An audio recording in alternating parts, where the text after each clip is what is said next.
Hello, I'm Isaac Hayes III, founder and CEO of Fanbase, and I'm here with a very important message. We are at a turning point in the Black community where we must have equity in the apps we use that scale to billions of dollars. But this time, we own the infrastructure, we own the culture, and we shape the future. And Fanbase is the future. Fanbase combines the free functionality of Instagram, TikTok, and YouTube into an all-in-one platform built for the evolution of social media and monetization. With over 1.4 million users, that's real proof that we are shifting the conversation of tech ownership and equity for creators. So right now, I want you to go to startengine.com/fanbase and invest today. The minimum to invest is $399. That gets you 60 shares of stock in Fanbase at $665 a share. This marks a turning point in Black ownership of social media. If we don't take this opportunity to own social media right now, we will always be customers to our own creations. And that can't go on. So once again, go to startengine.com/fanbase and invest today. We must own the platforms where our voices live, our stories matter, and where our culture drives the world. Thank you. Folks, Black Star Network is here. Oh, no punches! I'm real revolutionary right now. Support this man, Black Media. He makes sure that our stories are told.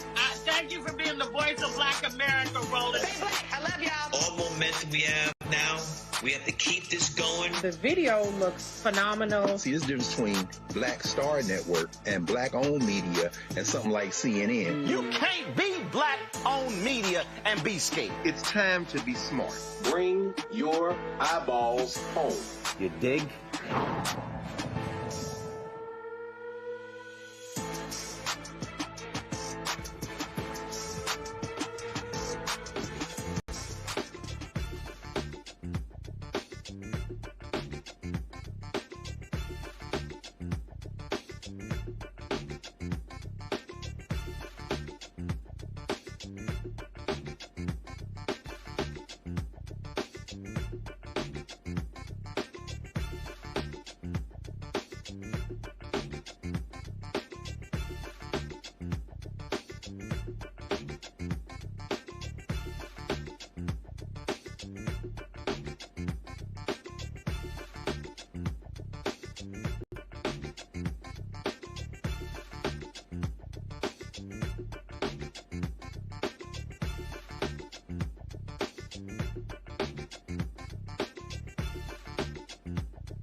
Today's Thursday, November 6, 2025. Coming up on Roland Martin Unfiltered, streaming live on the Black Star Network.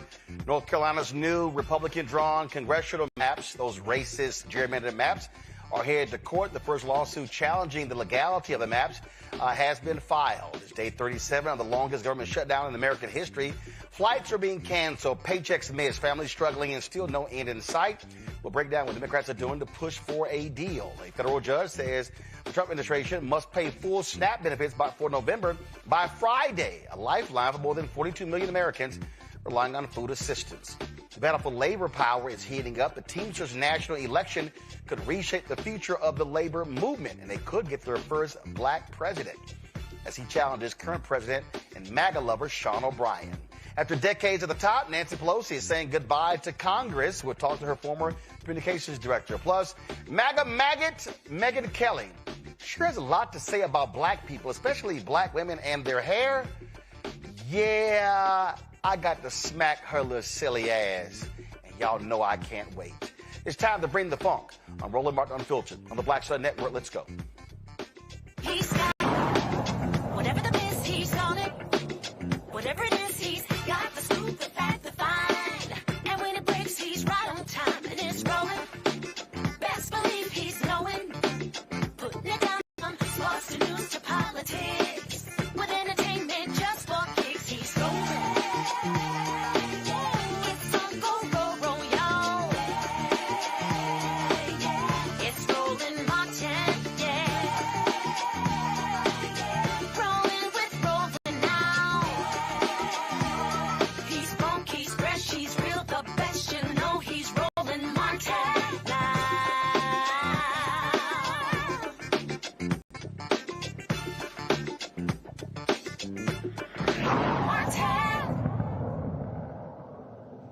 Folks, Republicans in North Carolina, they gerrymandered their map. Now they are being sued as a result. The maps will weaken black voting power. They got rid of the congressional district of CBC member Don Davis. Is also going to reshape another district as well. Now, the lawsuit Williams versus Blackwell was filed by black residents and voting rights advocates who say the new maps intentionally discriminate against minority voters and dilutes black power, which are violations of the 14th and 15th Amendments and the Voting Rights Act.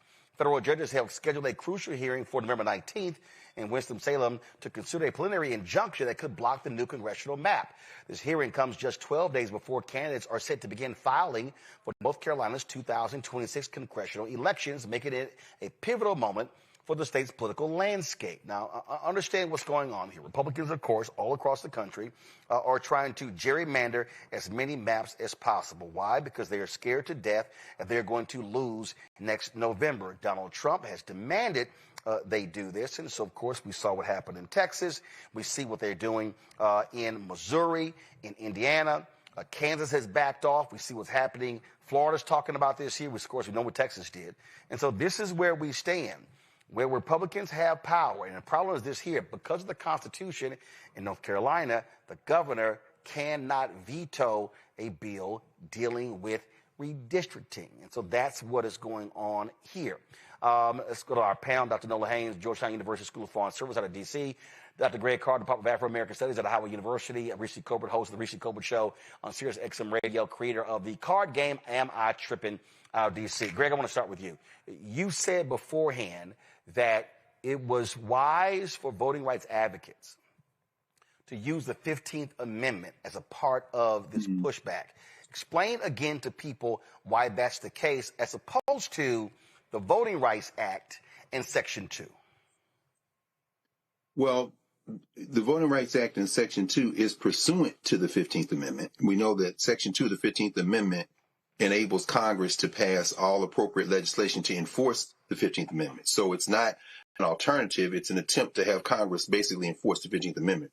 I like the 15th Amendment argument basically, and as you and I talked about, and you talked about this as Janae Nelson was making her oral arguments in the Louisiana case, Louisiana versus Calais. I think that argument to go straight to the 15th Amendment is really about protecting the right to vote in a more broad sense. When we were listening to oral arguments around Calais, it's clear they're trying to figure out a way to give legislatures the most flexibility possible. And what we're seeing in North Carolina By the way, the guy who helped them draw the maps in North Carolina is one of the guys who helped Ohio draw their maps. And of course, Ohio's maps, it was talked about a few weeks ago, are about as good as the Democrats could hope for in a kind of political gerrymander sense. I think ultimately the argument is to throw everything really in there against the wall, not only the Voting Rights Act, but a direct appeal to the 15th Amendment. And as we know, they've gone to court now in North Carolina. They're going to make both those arguments. But in sum, the Voting Rights Act of 1965 is Congress passed, President signed law that is pursuant to the enforcement clause, Section 2 of the 15th Amendment. So they should work in tandem. Again, and so, Reese, as we look at what is going on here, the other thing is this here. Obviously, you have the Voting Rights Act, and that had to be renewed. It had to be constantly renewed, and it's been under attack. The difference with the 15th Amendment, you're talking about what is now constitutional. That was a constitutional amendment that had to be ratified by the states. And so what Greg is talking about here forces a really different type of constitutional challenge. In this case, you're saying, okay, y'all got to contend with the law, had to be ratified. You heard Kavanaugh and others like, well, does a law sunset in that callous? Janae Nelson with the NAACP LDF goes, whoa, hold up. There's no such thing as laws sunsetting. So like, what are y'all talking about? In this case, the 15th Amendment, that was the final of the Reconstruction Amendments. So that's a constitutional amendment that was ratified by the states. That sets up a totally different legal argument. And that's why I believe in this North Carolina case, they specifically are using the 14th and the 15th Amendments as opposed to Section 2 of the Voting Rights Act. Reese, go ahead. Well, I would certainly defer to the great Dr. Greg Carr on the legal merits of that argument and to yourself. But I think what we will see is this really a case about arguing the merits of the case? Is it really a case about the Constitution and the text and the intent behind that? Or is it a case about power, grabbing power and solidifying white rule? So I think that part remains to be seen. But we've seen a Supreme Court that is willing to throw out precedent, that is willing to disregard facts, disregard everything, every argument that's put in front of them, and just do whatever the hell Donald Trump says. So, I mean, obviously, I think that Janae Nelson and all of the folks that are arguing against these racist maps are doing the right thing, but I just don't have a lot of faith in the Supreme Court at this point. No, a lot of people don't have faith in the Supreme Court, but again, legal arguments are critically important. I'll give an example. Bishop William Barber, there was a lawsuit several years ago when they were trying to challenge the gerrymandered districts. I forgot the group that filed it, and it was out of North Carolina. And Bishop Barber kept trying to tell them, file the lawsuit alleging racial gerrymandering. Well, they didn't listen, and they kept just talking about gerrymandering. Well, he understood that the courts had already ruled, or were going to rule, that partisan gerrymandering is allowed. So what happened? They lost the suit. And Barbara's like, I tried to tell y'all, you had a greater shot at winning if you allege racial gerrymandering due to Section 2 of the Voting Rights Act. And so for a lot of people who don't understand, and even people who are listening, because a lot of people haven't read the Constitution, and come on, go to my iPad. 15th Amendment, it says the rights of citizens of the United States to vote shall not be denied or abridged by the United States or by any state on account of race, color, or previous condition of servitude. Section 2 says the Congress shall have power to enforce this article by appropriate legislation. So when Greg was talking, he was speaking about Voting Rights Act. That's actually Section 2 of 15th Amendment. This lawsuit is suggesting that the action of North Carolinians, these Republican North Carolinians, violates Section 1 of the 15th Amendment. So they're not even making a voting rights argument, a Voting Rights Act argument. They're making a constitutional argument that says the actions of these Republicans specifically is denying black voters denying their right to vote based upon the 15th Amendment. Your thoughts? I have a lot of thoughts very similar to Reese said. You know, it's very clear that the Supreme Court is the tool for Donald Trump to completely rewrite the Constitution the way they want to rewrite identity, history, and culture in this country. But the question remains, just like with Congress, the thing that I deeply do not understand. I can understand you may feel a way, you have a worldview, you have certain ideologies, but why cede your power?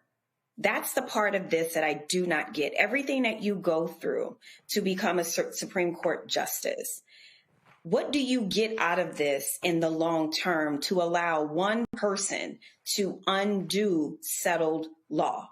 You know, especially for those so-called originalists that are on the Supreme Court. Clearly not. Precedent is not your God, because they are so willing to dismiss it and sidestep it for this man. So, you know, my final thought here is, what is the stop to the Supreme Court?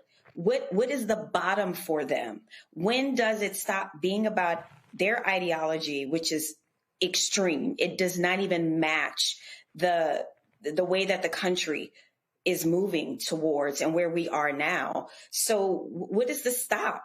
Besides, yes, I know voting and all of that and all the different processes.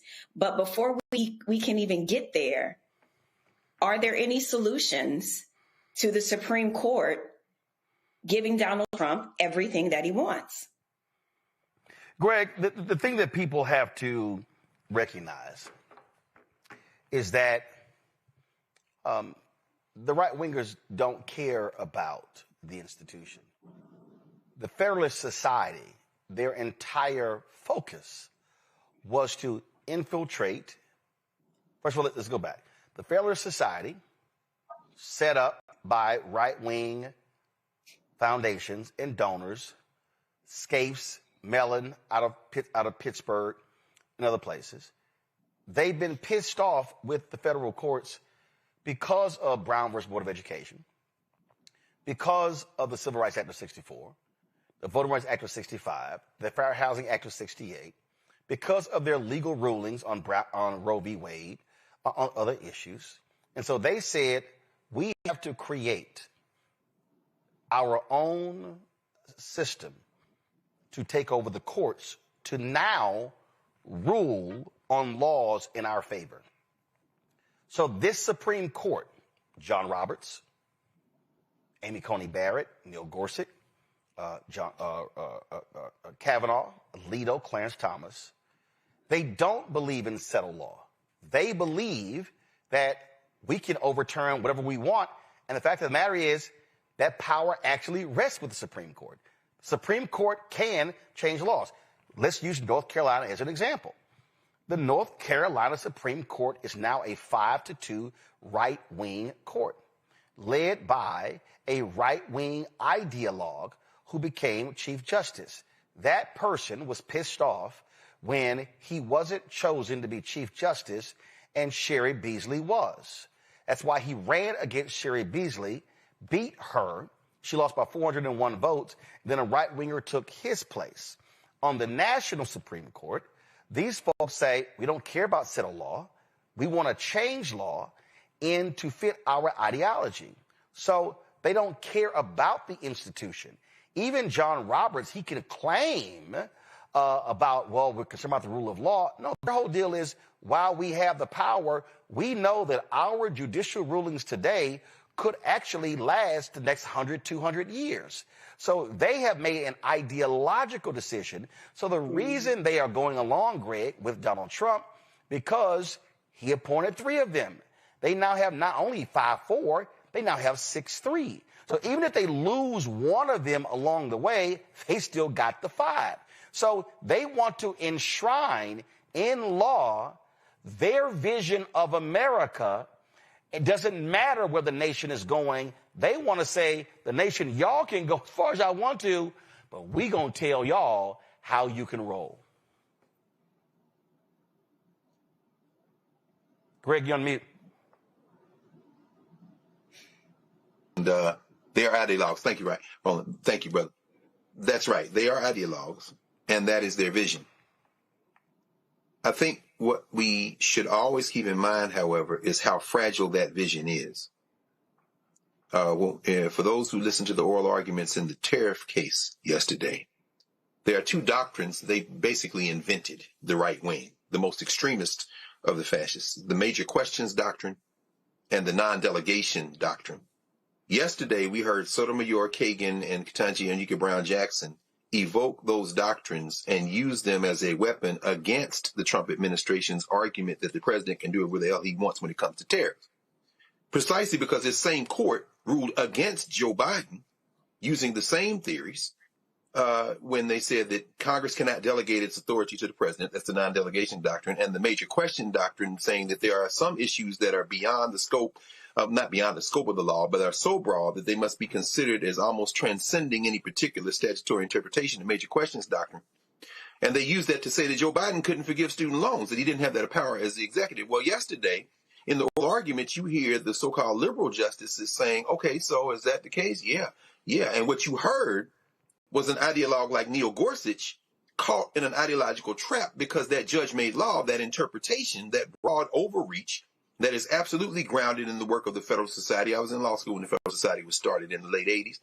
He's now tied into knots. So is it going to be, you're going to drop all pretenses, like Nola said, and just go straight political and say, yeah, we meant that for Biden, but not for Trump? Because if you do that, you've destroyed the rule of law. And that, I think, is the line that they don't want to cross. John Roberts, who has destroyed in many ways the credibility of the Supreme Court by the 2010 decision on allowing unlimited money, the Citizens United decision, he has now realized in some ways that he has overreached. So you will see him sometimes join the three so-called liberal justices, and that just makes it 5-4 to your point. However, yesterday's oral arguments, at least the court watchers are saying, well, it sounds like maybe on this tariff issue, because of this ideological position that they've made up out of thin air, that Gorsuch may be a little nervous. Maybe Comey Barrett too, so it could go 5-4 the other way, or maybe even 6-3 the other way, because Alito and Thomas, they're straight ideologues.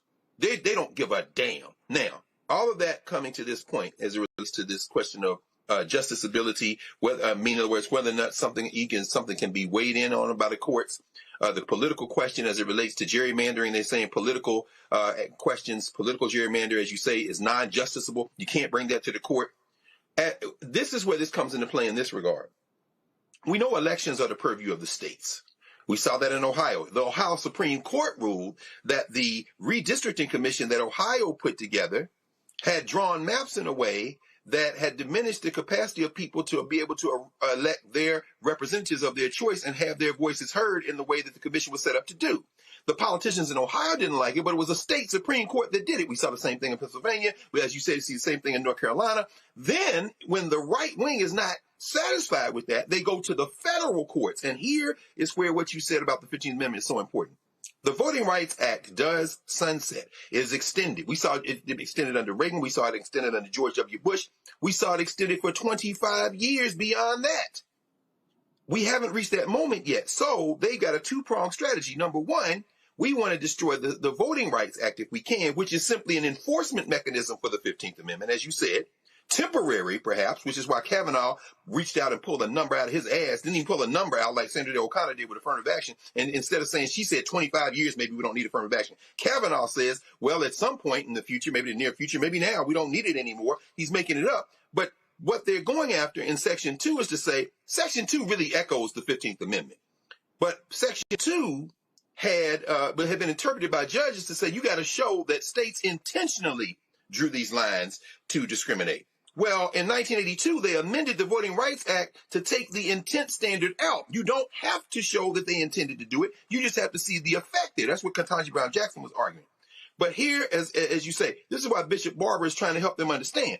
The 15th Amendment, the plain language, which is, as you say, in the law, in the Constitution, and is permanent, that, if you argue that, you're then in the federal court arguing that set aside or hold distinct the Voting Rights Act. Let's just talk about the plain language of the 15th Amendment. And so here we are, and this is why elections matter.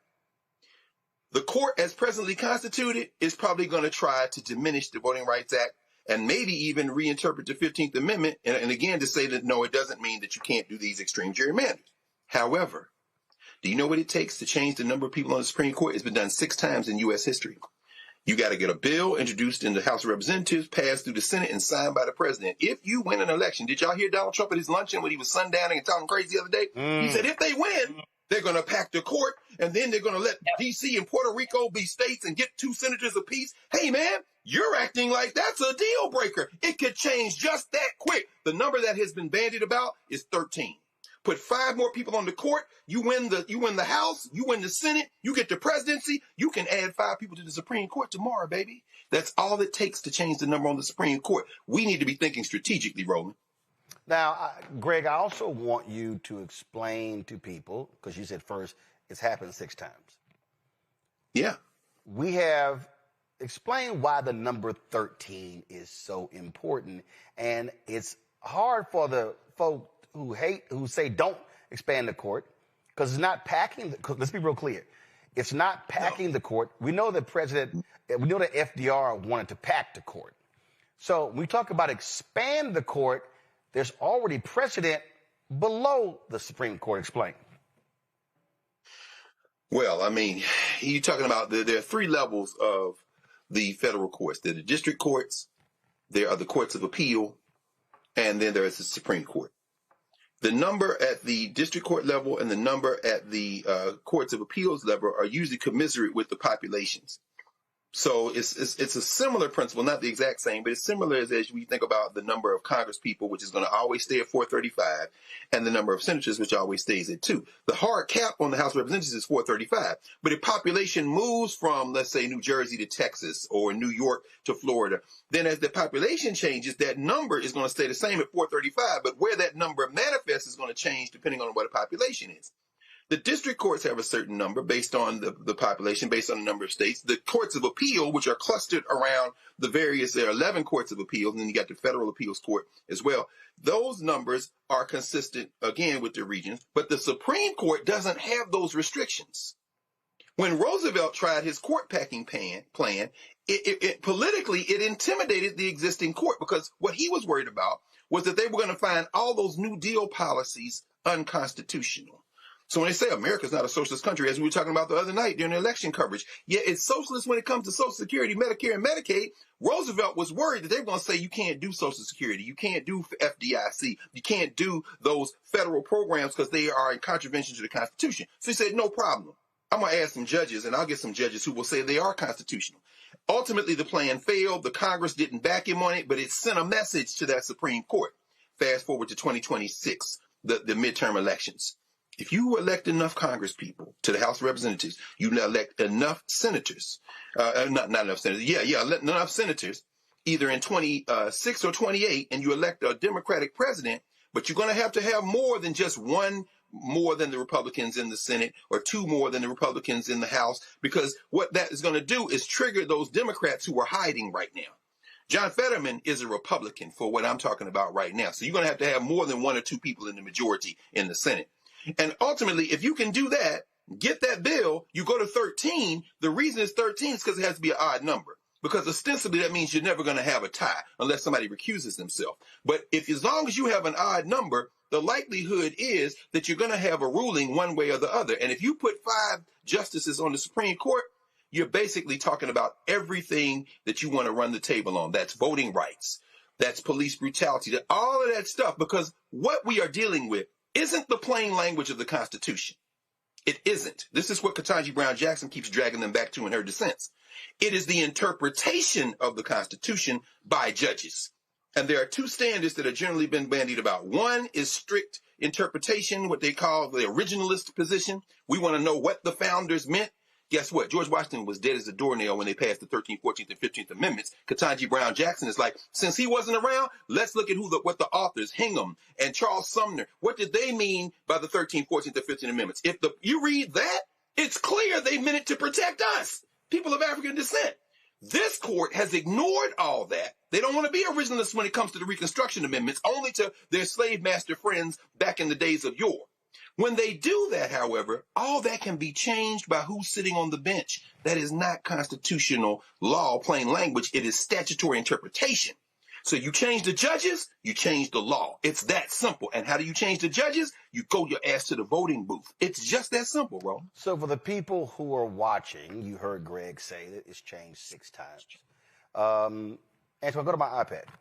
Yeah, this is, if you go to supremecourt.gov, and I know some people watching right now like, man, y'all like going deep into this. I think I'm in school, because you should be learning. Do understand something. We didn't always have 9 Supreme Court justices. In fact, in American history, we've had anywhere as few as 5 and as many as 10. 9 is not a magical number. There's nowhere in the Constitution where it states you can only have 9 Supreme Court justices. Now, let me explain this to you. The reason I asked Greg, why is 13 a magical number? Because he talked about having 13 Supreme Court justices. Go to my iPad. It's because when you look at the circuit court in America, there are 13. That number is important. Why did they create that? They said because there was so much work they needed to have the expansion on the circuit court level. So, go back to my iPad, please. Thank you. Stay there. You see right here, okay? The establishment of a federal judiciary was a high priority for the new government, and the first bill introduced in the United States Senate became the Judiciary Act of 1789. The act divided the country into 13 judicial districts, which were, in turn, organized into 3 circuits: the Eastern, Middle, and Southern. The Supreme Court, the country's highest judicial tribunal, was to sit in the nation's capital and was initially composed of a Chief Justice and 5 Associate Justices. For the first 101 years of the Supreme Court's life, but for a brief period in the early 1800s, the justices were also required to, quote, ride circuit and hold circuit court twice a year in each judicial district. So, why is that important? The United States Supreme Court, being the highest in the land, they actually don't hear a lot of cases. They hear a very small, I'm talking about a minute number of cases. That's right. One of the reasons you've seen the expansion of the court, because they've said, wait a minute, we need more judges. There are more cases. Jesse Helms, when that racist represented North Carolina, he blocked black judges from being appointed by saying, oh, no, we don't need any more judges on the 4th Circuit. We're good. We're good. Even though they had case overload. You've had federal judges say, no, we need to expand the number of federal judges because we have too many cases. So if you say you have 13 circuits, why can't you have 13 Supreme Court justices? I need y'all to understand what I'm saying here. See, this is why y'all got to understand language matters. You should not be using language, pack the courts. Listen to what I'm telling y'all. Right. Pack the courts is a loaded phrase.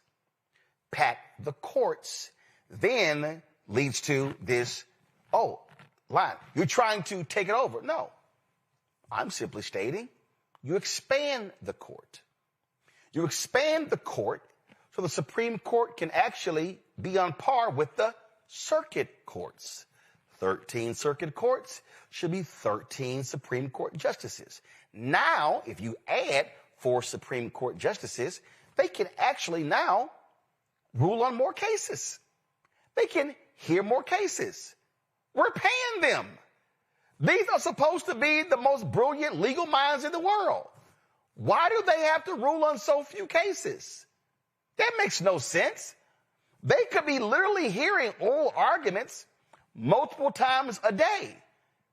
Why do we have this, let's wait for the Supreme Court rulings to start coming down in May and June before they go for the summer break, and it's like 8 and 10 cases. That makes no sense, y'all. It makes no sense. And so to Greg's point, when you don't vote and then you complain about the Supreme Court, then you're actually taking away your power to eventually change the Supreme Court. To his point, to change the Supreme Court does not require a constitutional amendment. I love all y'all people who keep yelling about the Electoral College. Let me be clear. You're not changing the Electoral College. Now, I love the folks who said, oh, man, that's what you said about reparations. Okay, but I'm telling you right now, to change the Electoral College, you're going to have to go through the House, the Senate, the President, and then have it ratified by a whole lot of states. Do you think that North Dakota, South Dakota, Idaho, all those small states are going to ratify the change in the Electoral College? The answer is no. So what are we talking about here? How can you make D.C. a state? How can you make Puerto Rico a state? Simple law. House, Senate, President. A constitutional amendment is here. A law is here. Understand. So if you change out, so let's just say right now, let's look at the election next year. Let's see. Reese, you know offhand for the audience, how many Republicans are now in the U.S. Senate? I don't know offhand. So it's like, well, they obviously got a majority. Oh, in the Senate, I think it's 53 or 54. Is it 53? Yep, 53. So, okay. 50, so you got it. You're 53. So here's the thing, folks. 53. There's an election next year. Susan Collins can be beaten in Maine. No question. Now there's 52. Joni Ernst is not running in Iowa. Iowans are really pissed off with Trump and his policies. You're now down to 51. If the folks in Texas, if the MAGA people support corrupt-ass Texas Attorney General Ken Paxton over current United States Senator John Cornyn, Texas could be in play. If black folks maximize their vote in Texas, young folks do, and they pick up significant Hispanic and 1/3 of white support, I think, first of all, let's be real clear, she hasn't announced. I think, depending upon data, Congresswoman Jasmine Crockett is going to run for the United States Senate. Colin Allred ain't got a chance. James Tallarico ain't got a chance. Beto may run, but he's already lost twice before. You could have a massive upset in Texas. It's 50-50. That's right. Ossoff is in Georgia. Roy Cooper is running in North Carolina, former governor. Now you're looking at 51-49 Democrat. 51-49 Democrat. So, again. You also have potentially Sherrod Brown in Ohio. Yep, you got Sherrod Brown running. You got that for that particular seat as well. And guess what? 52-48. Now, which would beat Fetterman, no question. Yeah, because we already know Fetterman is going to be the reincarnation of Cinema and Manchin. That's right. So we already know that. So Fetterman is going. So the question is, how do you get to it? Let's keep in mind that U.S. Senate race in Alaska is not a lock for the Republicans. That's true. So I want people to understand what we're talking about here. What we're talking about here is, how do you begin to change power? And you begin to change power. Go to my iPad. We were talking about those states. You see it right here. You see Maine. You see North Carolina. You see Georgia. You got New Hampshire. Democrats are going to have to sit here and hold New Hampshire. And then, of course, you got, because the retirement of Jeanne Shaheen there. And then, of course, you got Michigan. You got to hold Michigan as well. And then you got to hold Minnesota. So the bottom line is, if you all of a sudden say, pick up North Carolina, pick up Maine, pick up Texas, pick up Iowa, that's 4 seats.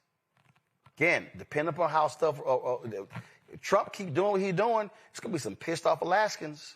But here's the most important thing. If you sit your ass at home and complain, Democrats can't win the Senate. You can't change the Supreme Court. You can't pass any laws. You can't do anything. It's all based upon voting. And for the people who say tangibles, you can't get a single tangible during an election. You can only get a tangible if a person wins. And so I know it felt like y'all were sitting in class.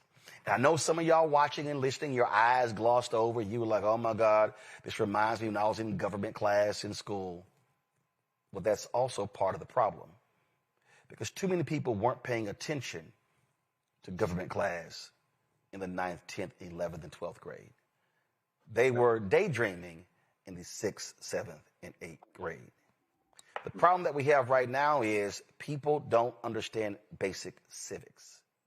And the reality is you cannot achieve anything in this country policy-wise if you do not change the politicians who are in office. That's on the city council level, county government, school board, state, federal, and the federal folk impacts the U.S. Supreme Court. The president appoints Supreme Court justices.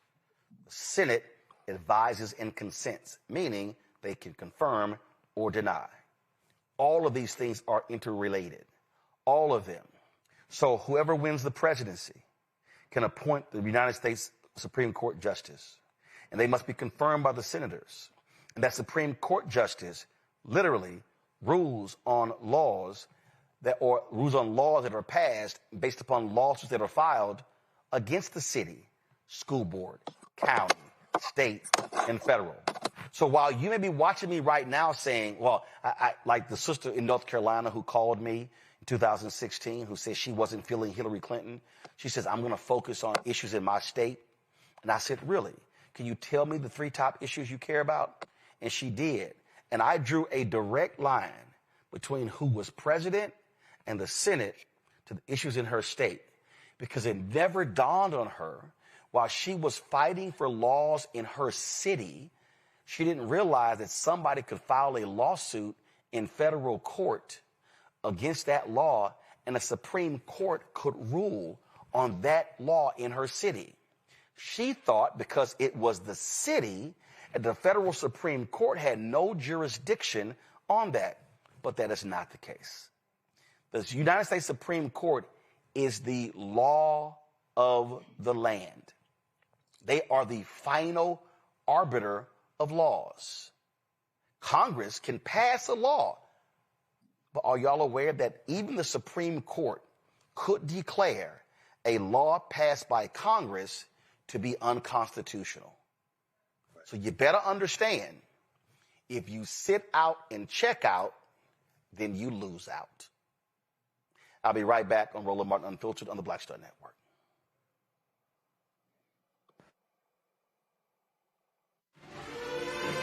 Violent white supremacy is, quote, the most persistent and lethal threat in the homeland. The greatest terrorist threat to the homeland is the homegrown violent restraint, including hate crime committed on behalf of some kind of white supremacist ideology. They are coming after everything in Black America. MAGA and Donald Trump are specifically targeting Black America. They are going after the money. Attack Black Lives Matter. Attack critical race theory. Attack woke, DEI. MAGA wants to defund Black America. This is a perfect example of their desire to completely degrade and de-emphasize Black people.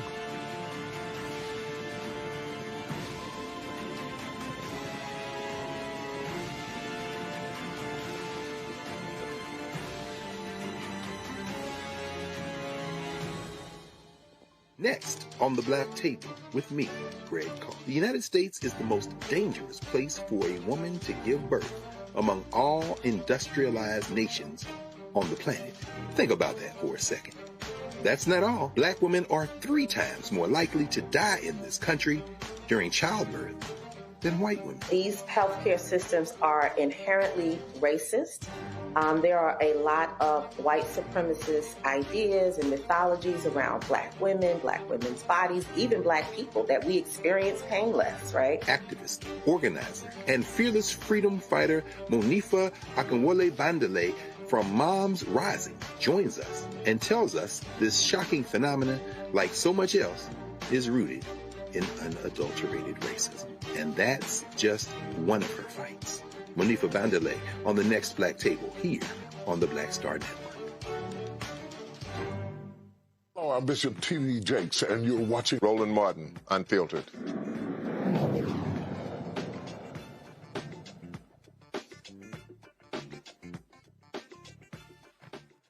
A federal judge has ordered the Trump administration to fully fund SNAP benefits for November by Friday. The ruling rejects the administration's earlier plan to only partially provide aid to 42 million Americans. The order follows urgent pleas from plaintiffs who emphasize the risk of hunger for millions, including children. Last week, Trump folks said they would not tap into a congressionally authorized $4.65 billion contingency fund designed to keep SNAP fully funded during emergencies. However, the judge ruled that this refusal poses an immediate threat to food insecurity for vulnerable families.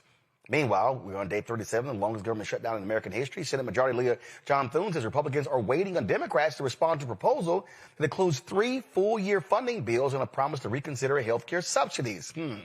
A promise to reconsider. Yet Senate Democrats are meeting probably to decide their next steps. House Speaker Mike Johnson remains noncommittal on a vote for health care subsidies.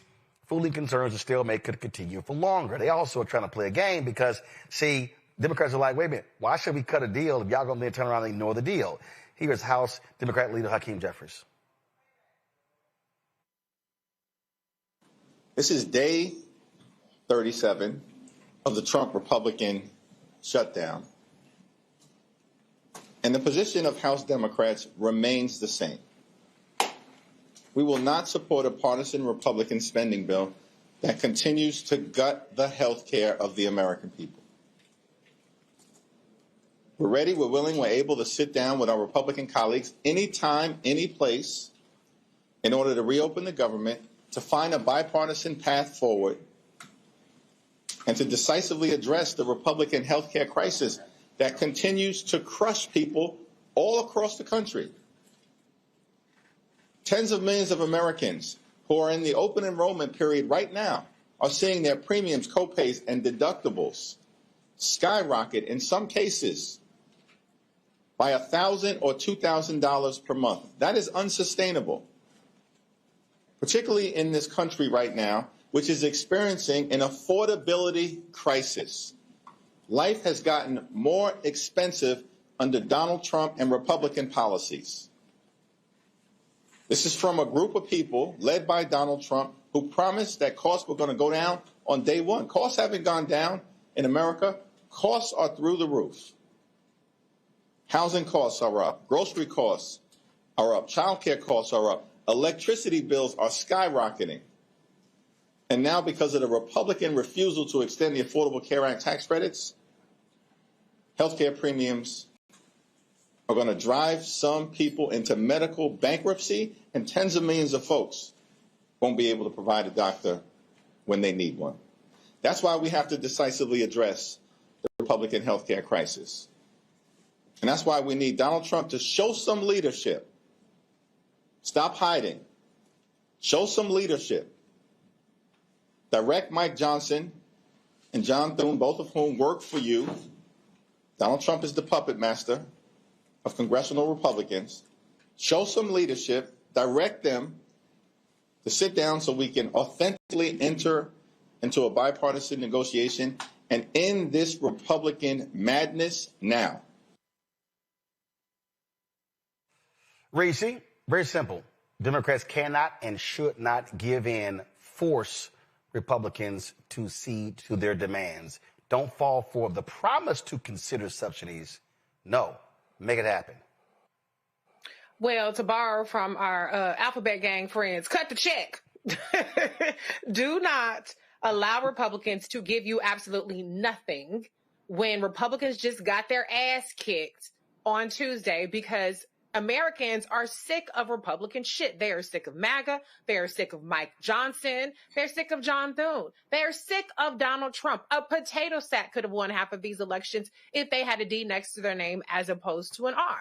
We cannot trust the Republicans to negotiate. Of course, they want a 3-year funding deal to get so that Democrats never have another chance to have leverage unless the levers turn over to a Democratic majority. Here's the thing.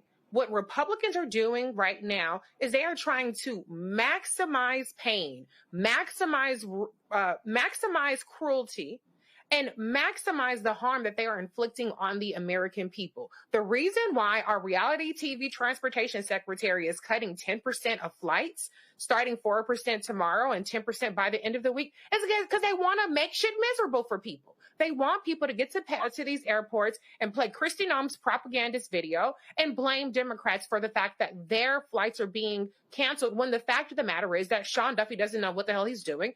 They've already attacked FAA air traffic controllers as soon as they got in office, and we've had multiple plane crashes on their watch.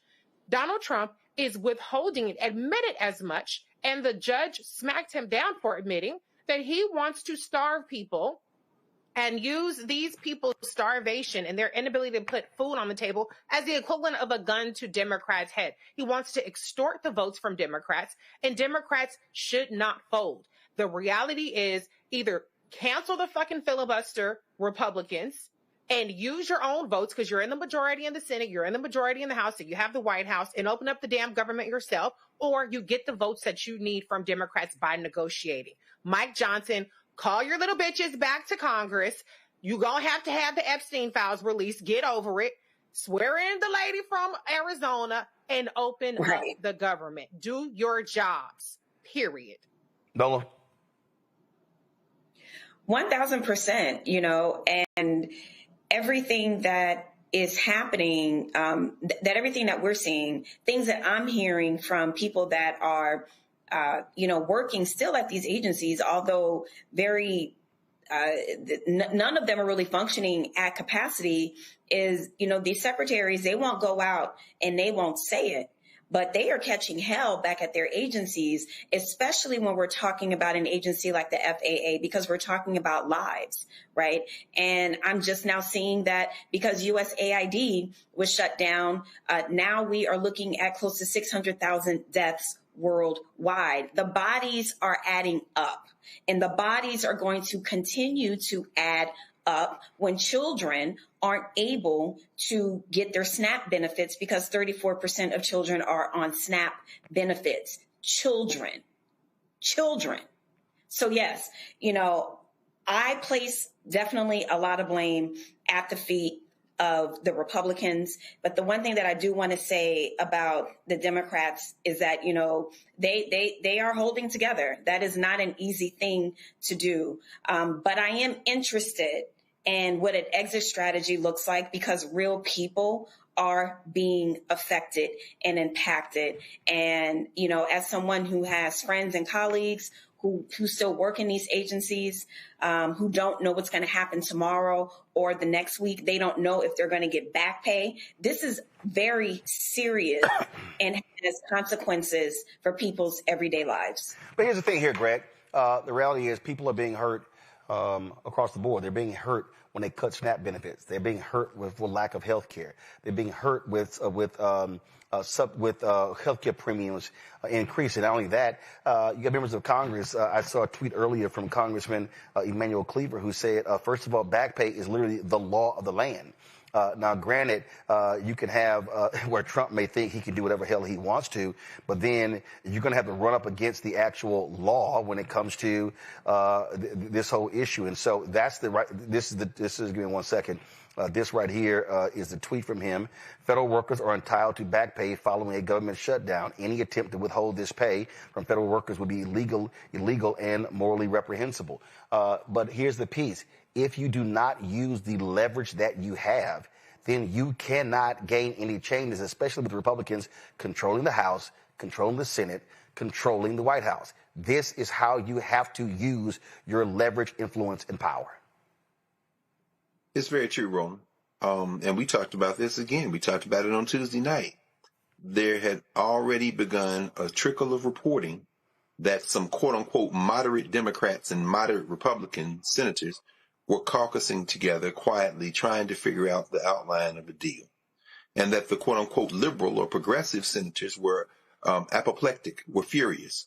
Well, that calculus changed Tuesday night, as we're talking about, when you saw this wave of people saying that's enough.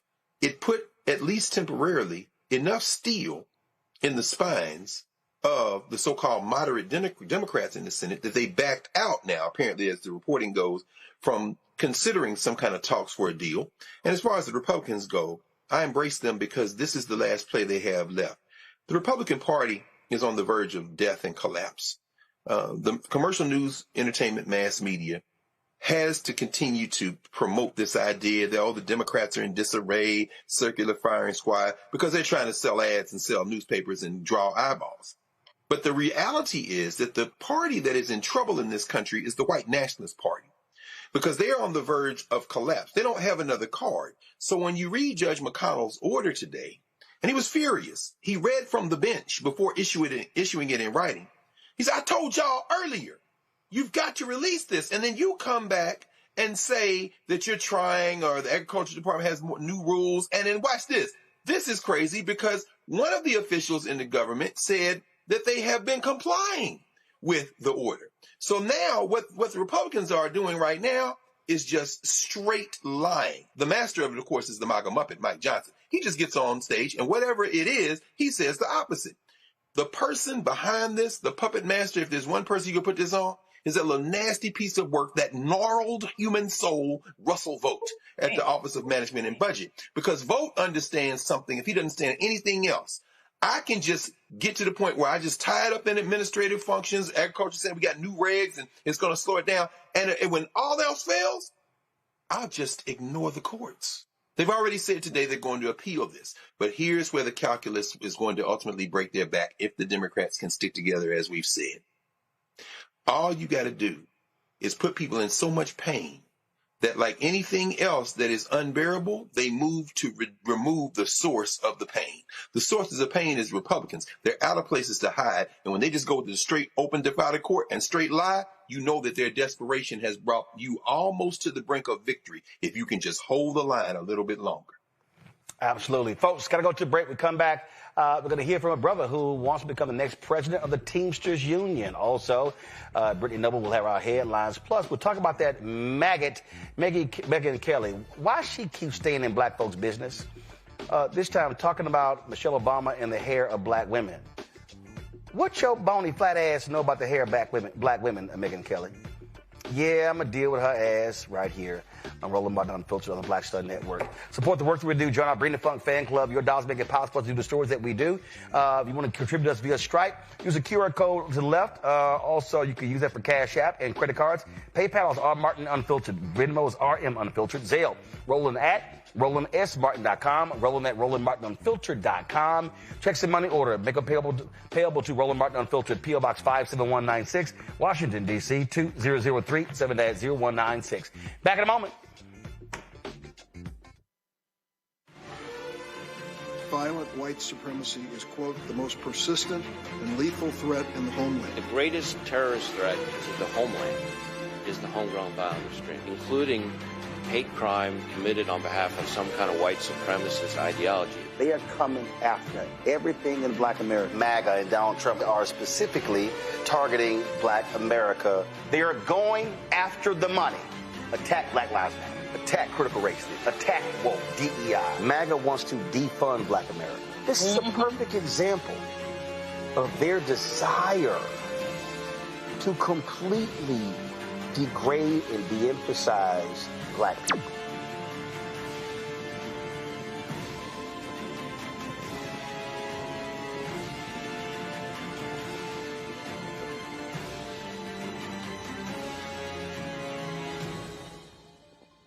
It's your boy Earthquake, you know, giving Roland Martin something to do, because you know he don't know what to do. He from Texas. Ain't his fault.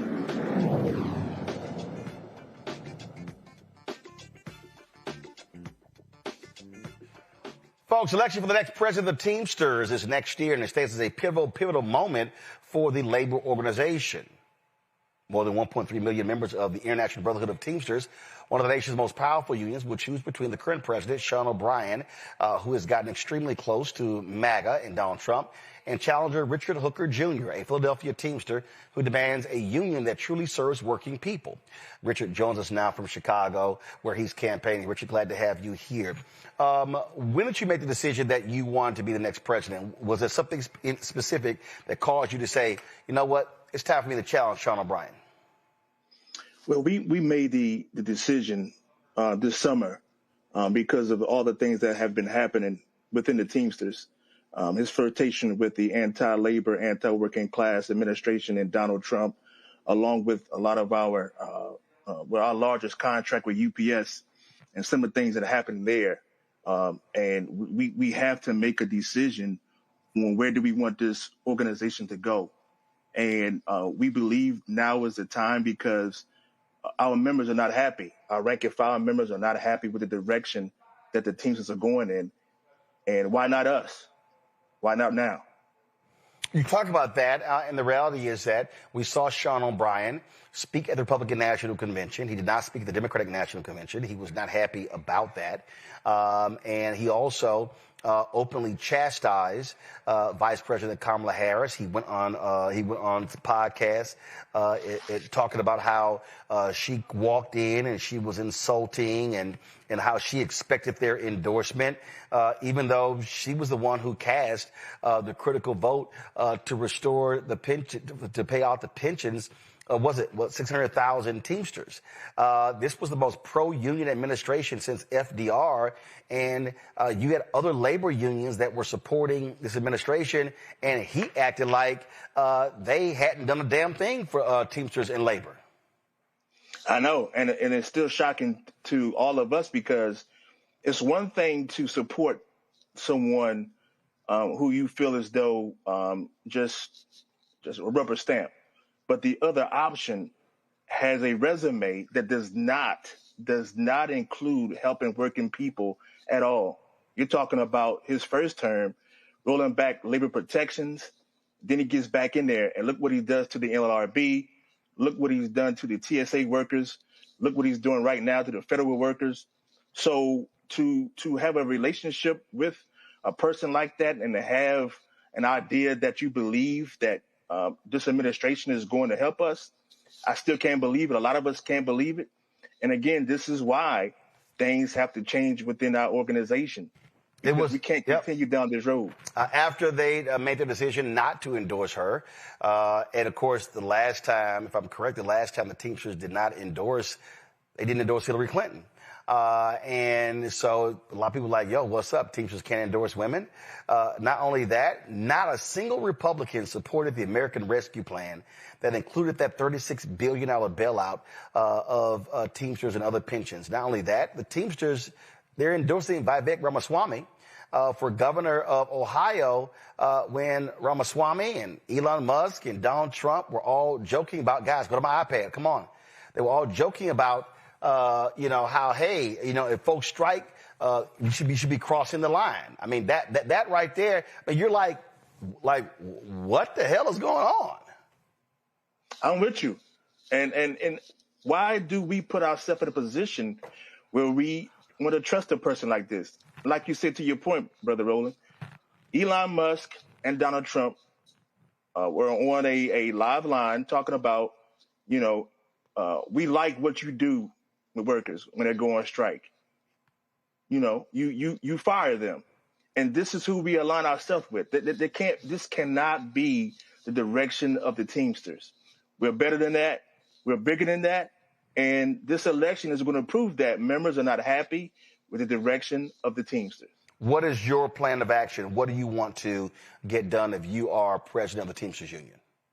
So we're going to have to make sure that our members have open transparency, open bargaining, so they'll know everything that's going on in their contracts. With the threat of AI and automation, we're going to have to make sure that our local unions have resources to continue to fight for their members, because automation is going to take jobs, not just from our bargaining unit members, but also members within the working class. So how can we organize workers if they're not working? So we got to make sure that we help our locals out through making sure they keep some of their resources, not sending them to the IBT. And also we got to get rid of the retaliation and retribution that goes on in our international and our locals, because quiet as it's kept, the international union and this Trump administration are mirrors of each other. They want blind loyalty.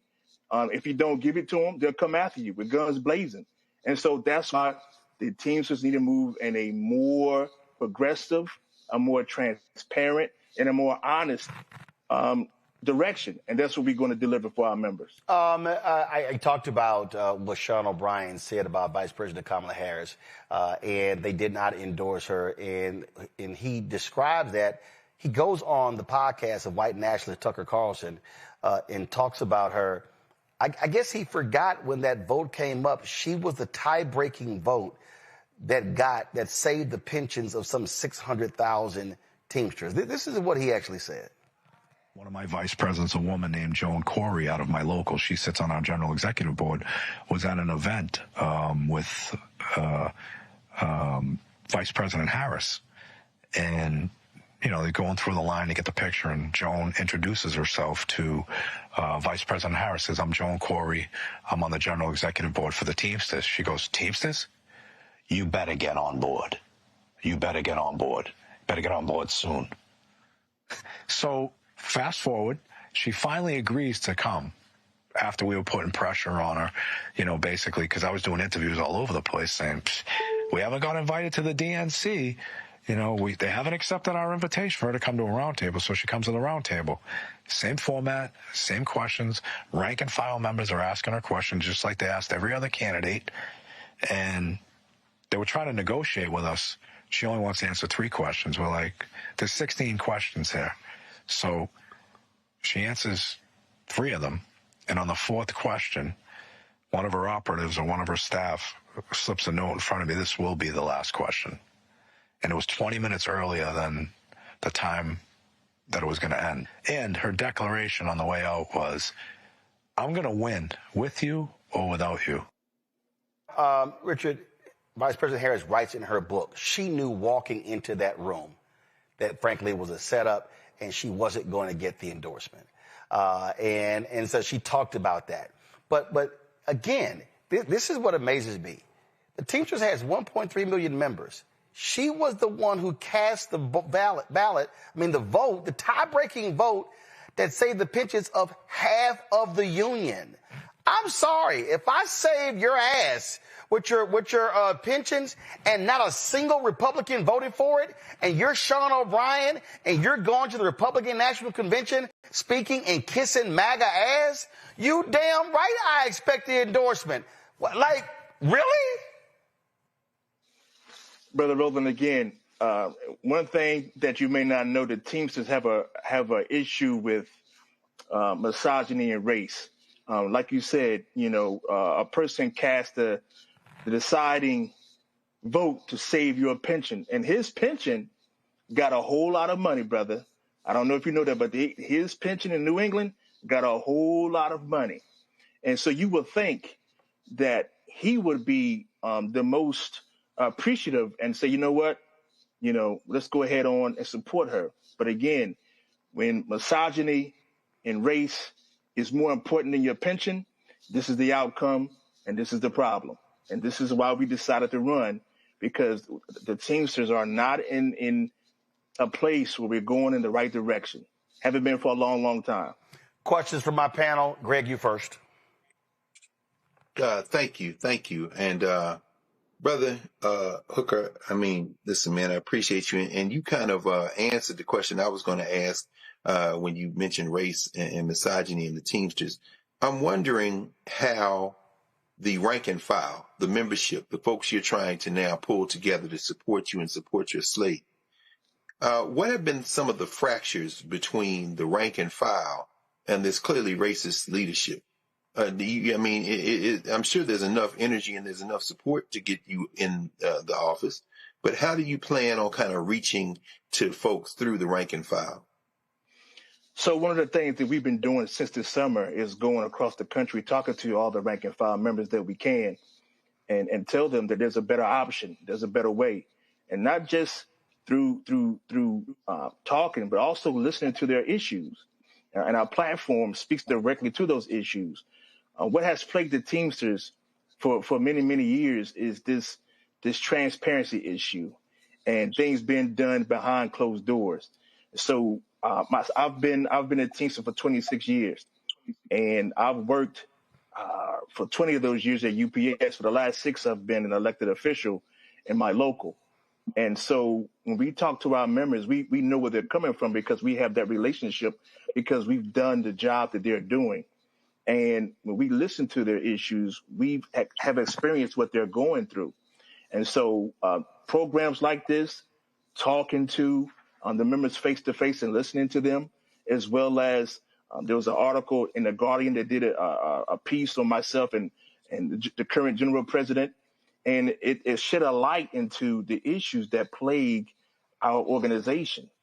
The race issue, $2.9 million racial discrimination lawsuit, the retaliation issue with O'Brien has a long history of doing those kinds of things. And then you're talking about his flirtation with Donald Trump. All these things intertwine with who he is and how he's leading this organization. And when we tell people our plan and how we plan on changing things, it resonates with our rank and file members because that's how we're going to win this election, through the rank and file. The officers, they're going to be hit or miss.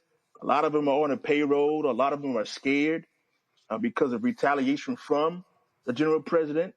And so, again, like you said, Brother Carr, we're going to have to make sure our message is about building power within the rank and file. And they see that with our platform. Where is he? Thank you for being with us. I'm a numbers girl, so I'm curious, mathematically, what does your path to victory look like? And what does that coalition look like? Right. So if you look at the last election that the current general president won, we have 1.3 million Teamsters. Less than 200,000 members voted. Less than 200,000. So if we could get right now 400 people in every local to vote, we win this election. It's not going to be as difficult as people think because it's about 400 or some odd locals. So you're talking about 160,000 people that vote and turn out for us, we win. But again, we're going to have to make sure that we stay in front of our members, tell them our platform, reassure them that we're just not talking because, again, we have receipts to show who we are and what we've been doing. In 2019, I was the first African-American to be elected in my local in 623 in Philadelphia. Last month, we made history again by becoming the first administration not to have anybody run against us because we transformed our local. And that's the plan and the vision that we're going to do with the international. We plan on transforming the international. And we have receipts to show because, again, we've done it before. Noah? Thank you so much, Mr. Hooker, for this work. I've been in the union, I think, since I was 10 years old. So I definitely, I'm very pro-union. So what you're describing sounds like a culture situation. So much of this has sounded like easily could have been a scene in Irishman or very Hoffa-esque, when you talk about the culture of loyalty, not being transparent. And you also mentioned the positive things you've been able to do in your local. So how do you gauge that people are ready for change? Do you poll your members, or how are you gauging that people are ready for a culture shift? Because culture shifts in institutions like Teamsters, that's a heavy lift. Excuse me, it is. We gauge our members by the conversations that we have and by us listening to their concerns. Everywhere we've been so far, every member has the same concern. We want to know what's going on in our union. We don't like how we're being treated by an employer, because I have a thing that I say: you can't stop the employer from dominating you and disrespecting you and retaliating against you if you don't first get rid of it in your own organization. And that's the thing that we're going to have to do in order to start winning against these employers. And our members are ready for that. Again, our largest contract is UPS. And a lot of people focus on UPS, but we also have another 1 million members who don't get that support that they need. Our pipeline members, if I told you guys some stories about them, you're talking about a group of workers who have to pay double the dues, but don't get the representation. How is that even possible, right? And then you talk about other workers, the sanitation workers and the airline workers. Look what's going on now with the airlines, So once you start listening to people and their needs, and you develop a plan, and they know where you're coming from, and you're open and you're honest, and you're talking about building power from the bottom up, not the top down, that resonates with workers. Because look what's going on in the working class right now. We are under a serious attack. And the only way that we get through this is by working together. But people need to feel that you have their best interests at heart. And they feel that when we talk to them. All right, then. Well, Richard Hooker, when is the election? Next November, a year from now. All right. Well, you're going to be real busy over the next year. Keep us abreast of how this thing is going. Yes, sir. Thank you again for having me. I appreciate it. Thanks a bunch. All right, folks, got to go to break. We come back. We're going to have headlines with Brittany Noble. Then we're going to talk about that maggot Megyn Kelly. She always got something to say about black folk, especially black women. And she had some comments regarding Michelle Obama. And normally I ignore her tired, trifling ass. But I think it's important that I say a couple of words. You're watching Roland Martin Unfiltered right here on the Black Shot Network.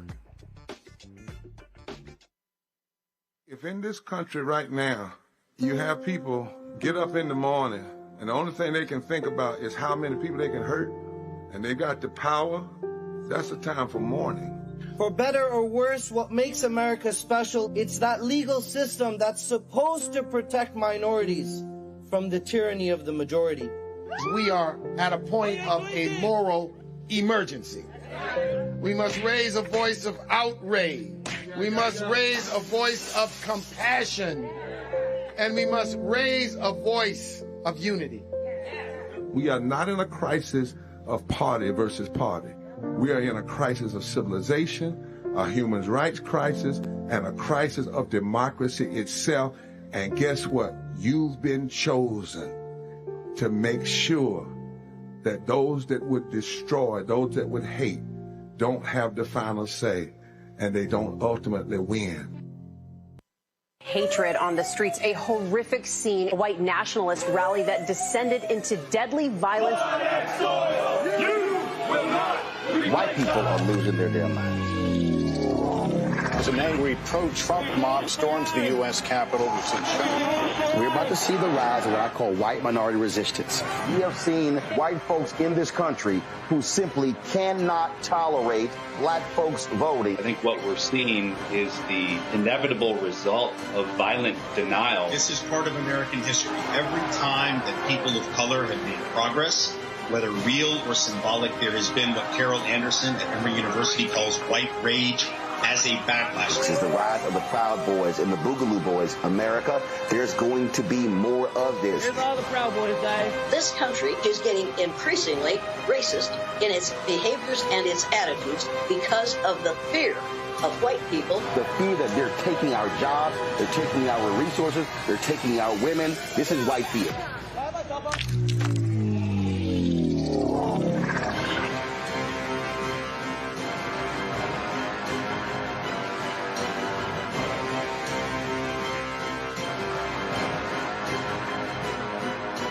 Week on the other side of change. Book bans, anti-intellectualism, and Trump's continued war on wisdom. This is a coordinated backlash to progress. At the end of the day, conservatives realized that they couldn't win a debate on facts. They started using our language against us, right? Remember when we were all woke and the woke movement and all that kind of stuff? Now everything is anti-woke, right? When we were talking about including diversity, equity, inclusion, higher education, now it's anti-DEI. All this are efforts to suppress the truth because truth empowers people. You're watching The Other Side of Change only on the Black Star Network.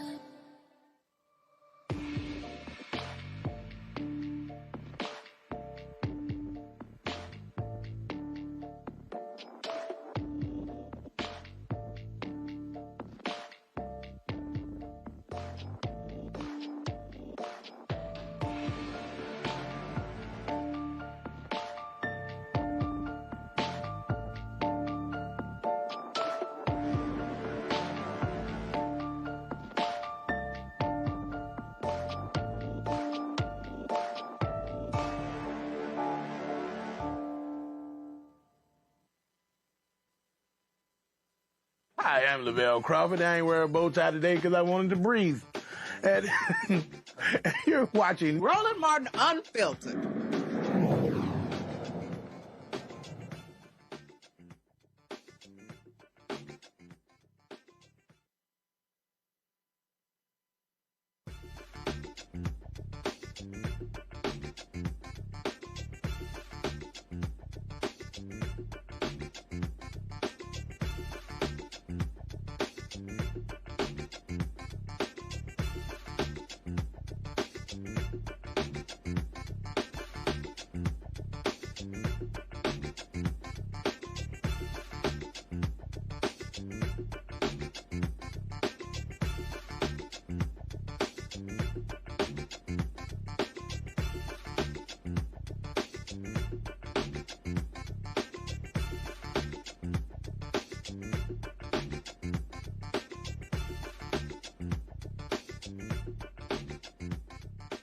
All right, so breaking news. Former NFL wide receiver Antonio Brown has been arrested in Dubai and is being extradited to the United States. He's been charged with attempted murder for firing into a crowd at an event in Miami in May. He fled to Dubai. I guess he didn't check the extradition treaties that exist there. So he is being flown back to the United States to face attempted murder charges. All right, folks, time for headlines. Here's Brittany Noble. Acquitted a former Department of Justice employee who threw a sandwich at a federal agent in Washington, D.C. during an August protest. Sean Dunn was found not guilty of misdemeanor assault for hurling a hoagie after confronting a group of officers patrolling a popular D.C. nightlife area. The acquittal marks an embarrassing loss for federal prosecutors who pursued the misdemeanor charge after a grand jury refused to return an indictment on the felony assault count they initially sought. U.S. District Judge Carl Nichols, the Trump-appointed judge overseeing the case, called it the simplest case in the world.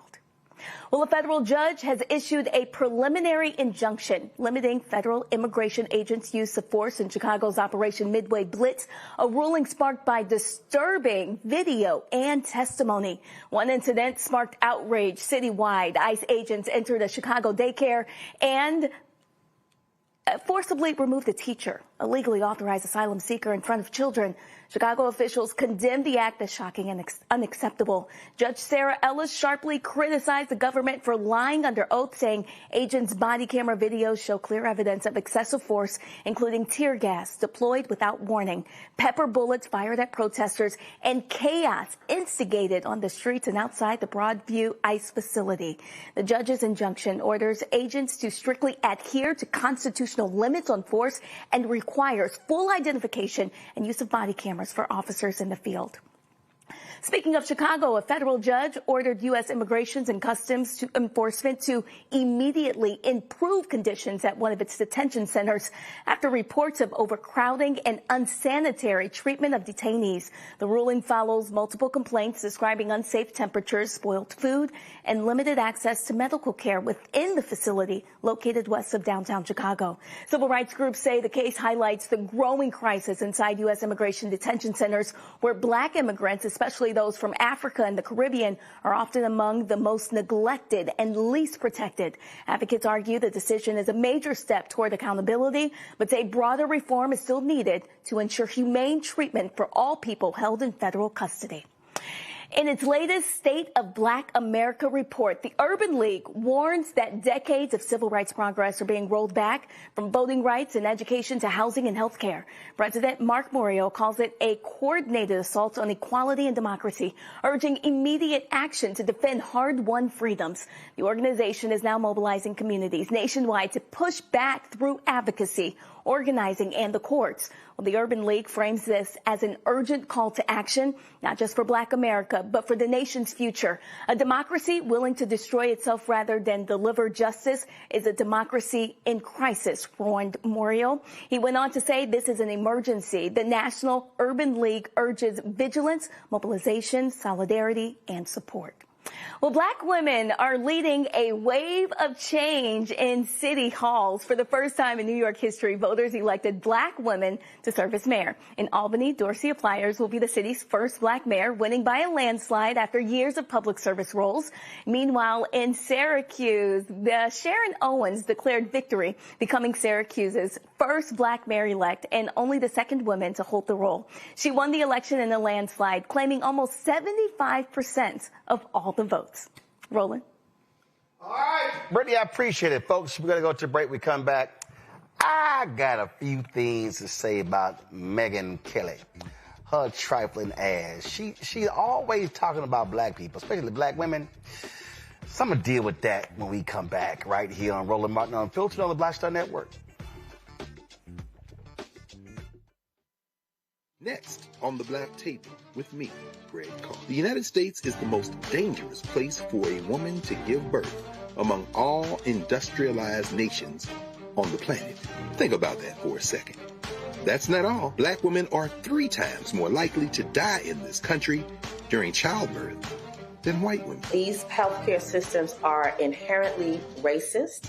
There are a lot of white supremacist ideas and mythologies around black women, black women's bodies, even black people, that we experience painless, right? Activist, organizer, and fearless freedom fighter Monifa Akinwole Bandele from Moms Rising joins us and tells us this shocking phenomenon, like so much else, is rooted in unadulterated racism. And that's just one of her fights.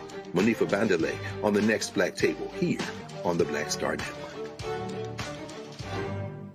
This week on the other side of change. Book bans, anti-intellectualism, and Trump's continued war on wisdom. This is a coordinated backlash to progress. At the end of the day, conservatives realized that they couldn't win a debate on facts. They started using our language against us, right? Remember when we were all woke and the woke movement and all that kind of stuff? Now everything is anti-woke, right? When we were talking about including diversity, equity, inclusion, and higher education, now it's anti-DEI. All this are efforts to suppress the truth because truth empowers people. You're watching The Other Side of Change only on the Black Star Network. This week on A Balanced Life with Dr. Jackie, we're continuing our series of putting in the work, A Chef's Journey. Are you an aspiring chef? Someone who already has a business, trying to figure out what your next steps will be, who to talk to, and how to get there? Well, on this week's show, our great guest and wonderful chef will talk to you about what it means to discover your purpose, your why of being in the kitchen, and then knowing how to put a business together. The menu controls everything. The menu determines everything. But the business plan is where you have to go back to. When you get into the business, at the end of the day, you know, social media and TV, all of that stuff is cool, but you still have to run a business. You still have to be in relationship with people. That's all next on A Balanced Life with Dr. Jackie here on Black Star Network. Lil Thompson with winwithblackmen.org. You're watching Roland Martin Unfiltered.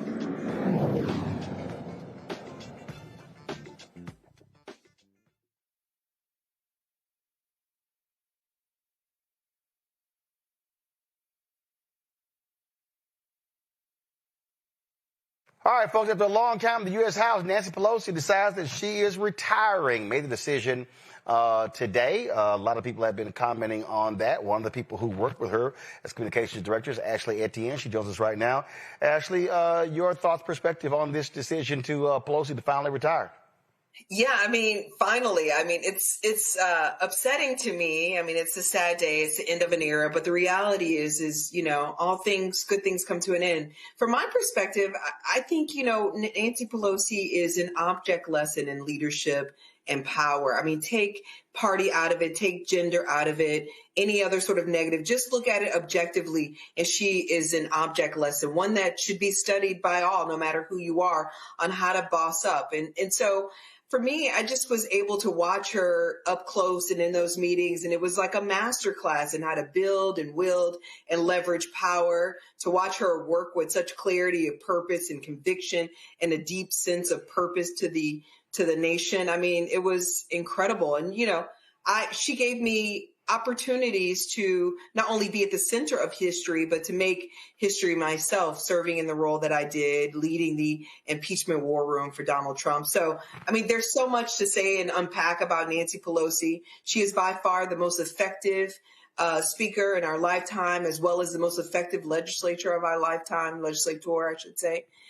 We look at the situation with the shutdown happening right now. Everyone's digging their heels in. You have somebody like Pelosi, who was a leader who worked with George Bush despite her opposition to the war in Iraq to get the biggest climate bill change. She worked with Donald Trump on trade agreements despite her opposition to his indifference to the Constitution and his oath of office. So to me, she's an object lesson in leadership, one that we should all study and learn from. When she leaves, she will have served 39 years. When she also leaves in January of 2027, she'll be 86 years old. And there have been a growing cry among Democrats, it's time to replace the old guard. Now, when she stepped down as Speaker, Steny Hoyer stepped back, Congressman Jim Clyburn stepped back, but all three of them actually remained in Congress. And it was sort of weird to have the former top leadership of the Democratic Party still in Congress, where you have the new leadership. And that made things uncomfortable, frankly, for a lot of members, where in essence people felt that Pelosi was looking over the shoulder of Hakeem Jeffries and still wielding power, where he was trying to unite his caucus. You said people felt that way? Yes. Oh, I mean, listen, I think it's a hard position for both of them to be in. I mean, because the experience, the expertise, the strategic sort of five-dimensional chess that Nancy Pelosi plays is invaluable to the caucus, especially in this particular moment. But I also understand Mr. Jeffries and new leadership saying that they need the space to actually figure out how to lead in this moment. So I've always understood both sides of this particular argument. And I understand Pelosi enough to know that there is some truth to her still trying to will power. I mean, you see Proposition 50 happening in California. She spearheaded that effort. I mean, she brought Holder and Obama together almost 10 years ago to look around the corner and focus on this redistricting effort. So it's hard to stop somebody like Nancy, but, you know, she's only got 1 year left and then it'll be, you know, all to the current leadership to lead. Obviously, first female Speaker of the House, again, wielded power ruthlessly, if you will. And Pelosi had at times. No, a whole lot of times. Let's just be real clear. I mean, that's the thing about Pelosi. She's got all the skills, soft, hard, and she weaponizes them at any moment, given what's necessary. Yeah. Are you rolling your eyes, Roland? Are you rolling your eyes? No, I'm just saying, I'm going to say it wasn't sometimes. It was a whole lot of times. But when you're in power in your leadership, sometimes you have to be. No, I understand that. Necessary. I mean, I didn't say she didn't. I'm making the point that she did a lot. That's what happens. Yeah. So it's not like I'm saying it's a criticism. The biggest criticism I have of her is that she was pathetic when it comes to coming talking to black media, where I purposely call her out, and I thought it was shameful how she could easily go to CNN, MSNBC, when she wouldn't come talk to black media. I'll give you a story. When I was running those social media posts with her and Kente Claus saying, "Where's Nancy?" I heard back from her folks were not happy, or somebody told Don Brazil, "What does he think? This is going to make us come on?" So I remember when I called my man Joe Madison, I told him what I was doing. Joe said, "I stand with you 100%. So he goes on the air the next day and he talks about me calling her out where her people were listening. And he told me point blank that he hadn't had her on like 4, 5, 6 years. He said, hell, I stopped asking. But when he said he stood with me, he said, man, when the show was over, his phone rang and they said, Joe, can we come on? And she was on the next day. And so Joe said, Roland, he said, she wouldn't have came on if you didn't call her out. No, I think you're absolutely right. You know where my position has been on this particular issue. I've always pressed every one of my bosses to do more interviews with black media and black journalists, no matter if they're at black media outlets or not. And, you know, Pelosi was one of those that I would consistently push and encourage to do it. Obama, I mean, pick it and choose it. Kamala Harris, every one of them. I've always been a big proponent of black media, but more than just that, but speaking and talking directly to black voters.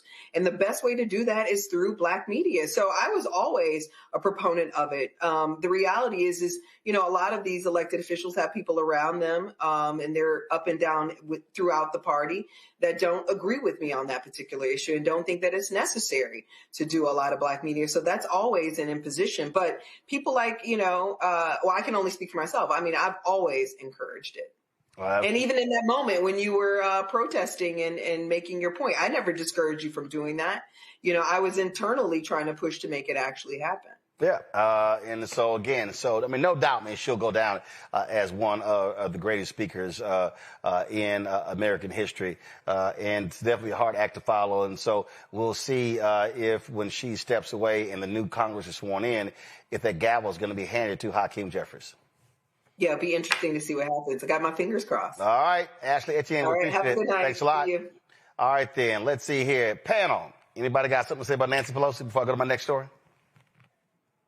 Yeah, Nancy Pelosi ain't never giving up power till they take her to the cemetery. And when they take her to the cemetery, she probably going to have a damn plan for figuring out how to rule from the grave.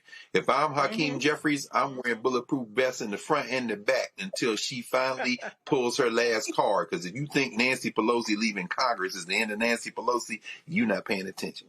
Reese? Power concedes nothing. Nobody has to step aside for you to be powerful. If you powerful, and Nancy Pelosi proved that, regardless of a title. Noah? Nancy is the GOAT. She will always be the shade queen, and she is about strategy. She's about substance. Was everything perfect? Absolutely not. But even with her stepping away, even if it's not fully on her own terms, it still keeps her legacy intact. And again, good strategy. Absolutely. And also, when Brittany did that story on the sandwich dude being acquitted, I could not help but laugh. How stupid is Trump prosecutor Jean Pirro-Reese? I mean, they couldn't indict him on felony charges. They did some bullshit misdemeanor. And then you take it to trial and your stupid ass lose again. Now, granted, he was a DOJ employee. He gets fired. But Pirro looks like a damn idiot trying to prosecute that dude.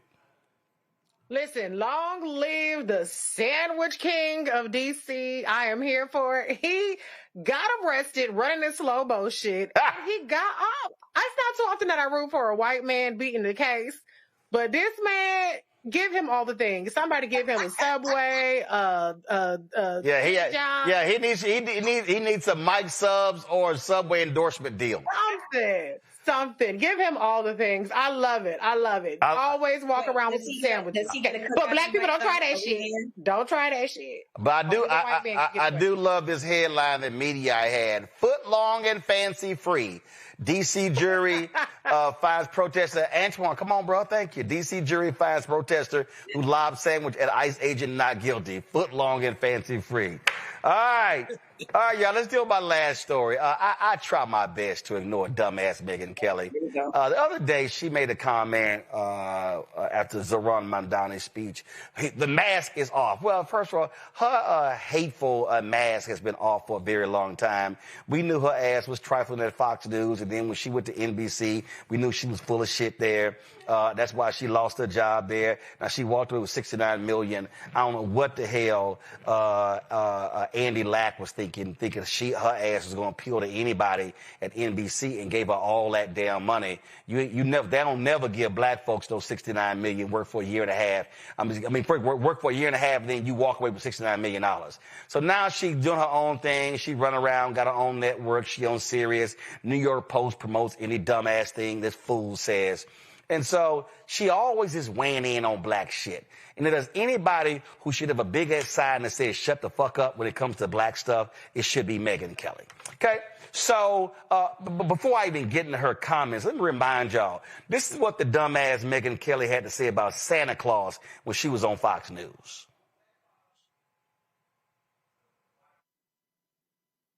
Santa Claus should not be a white man anymore.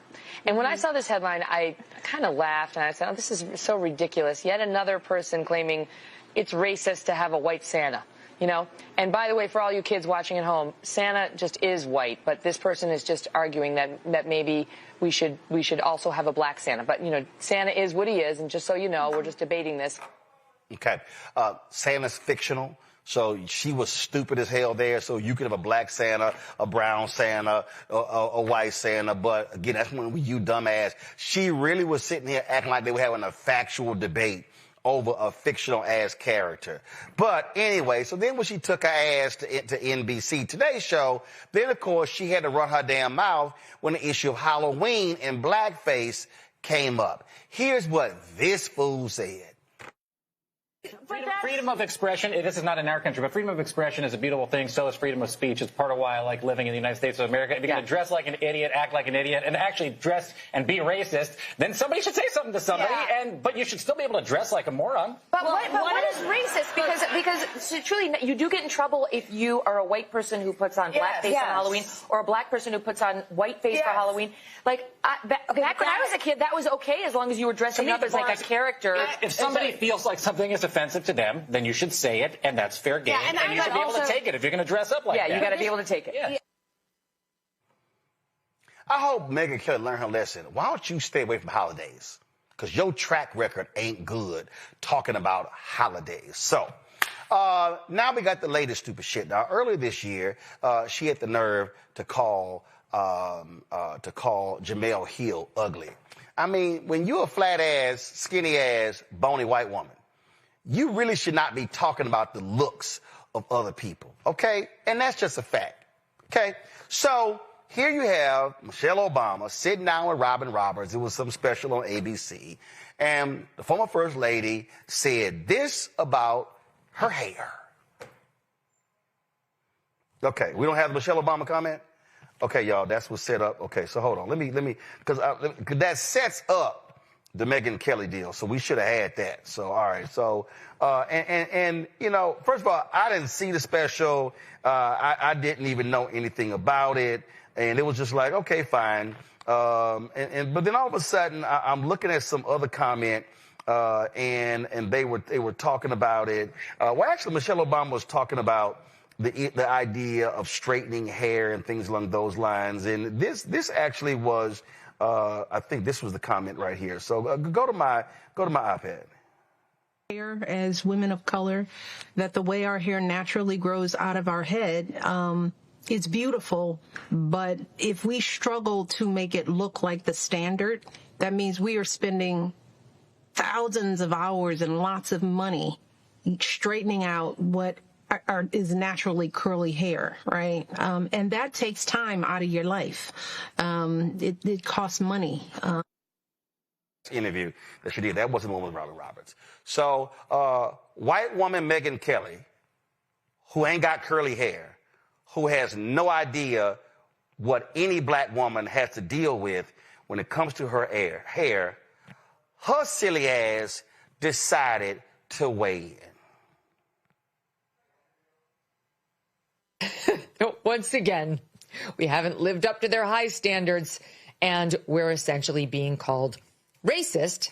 Here's Michelle Obama, who's promoting a new book on her special fashion, and sat down with People magazine and said the following in SOT 26.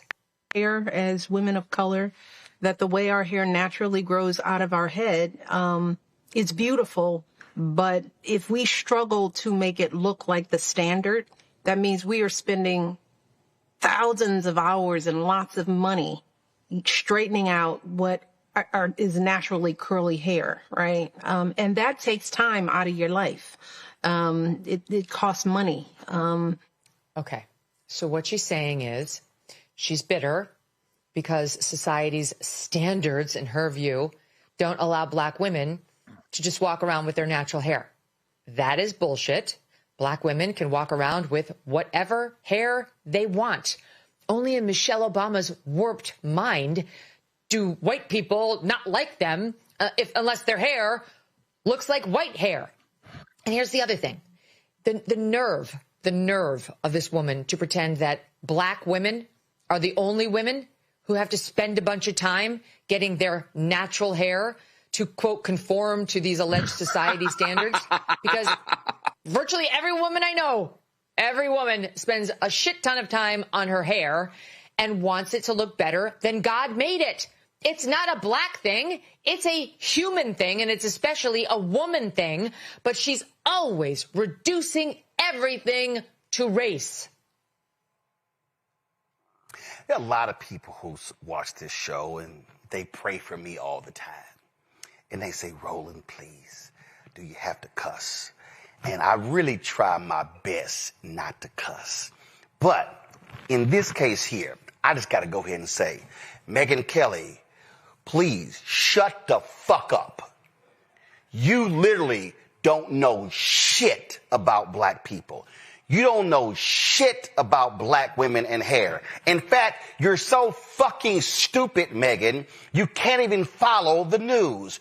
Antoine, go to my iPad. There is something, Megyn, called the Crown Act.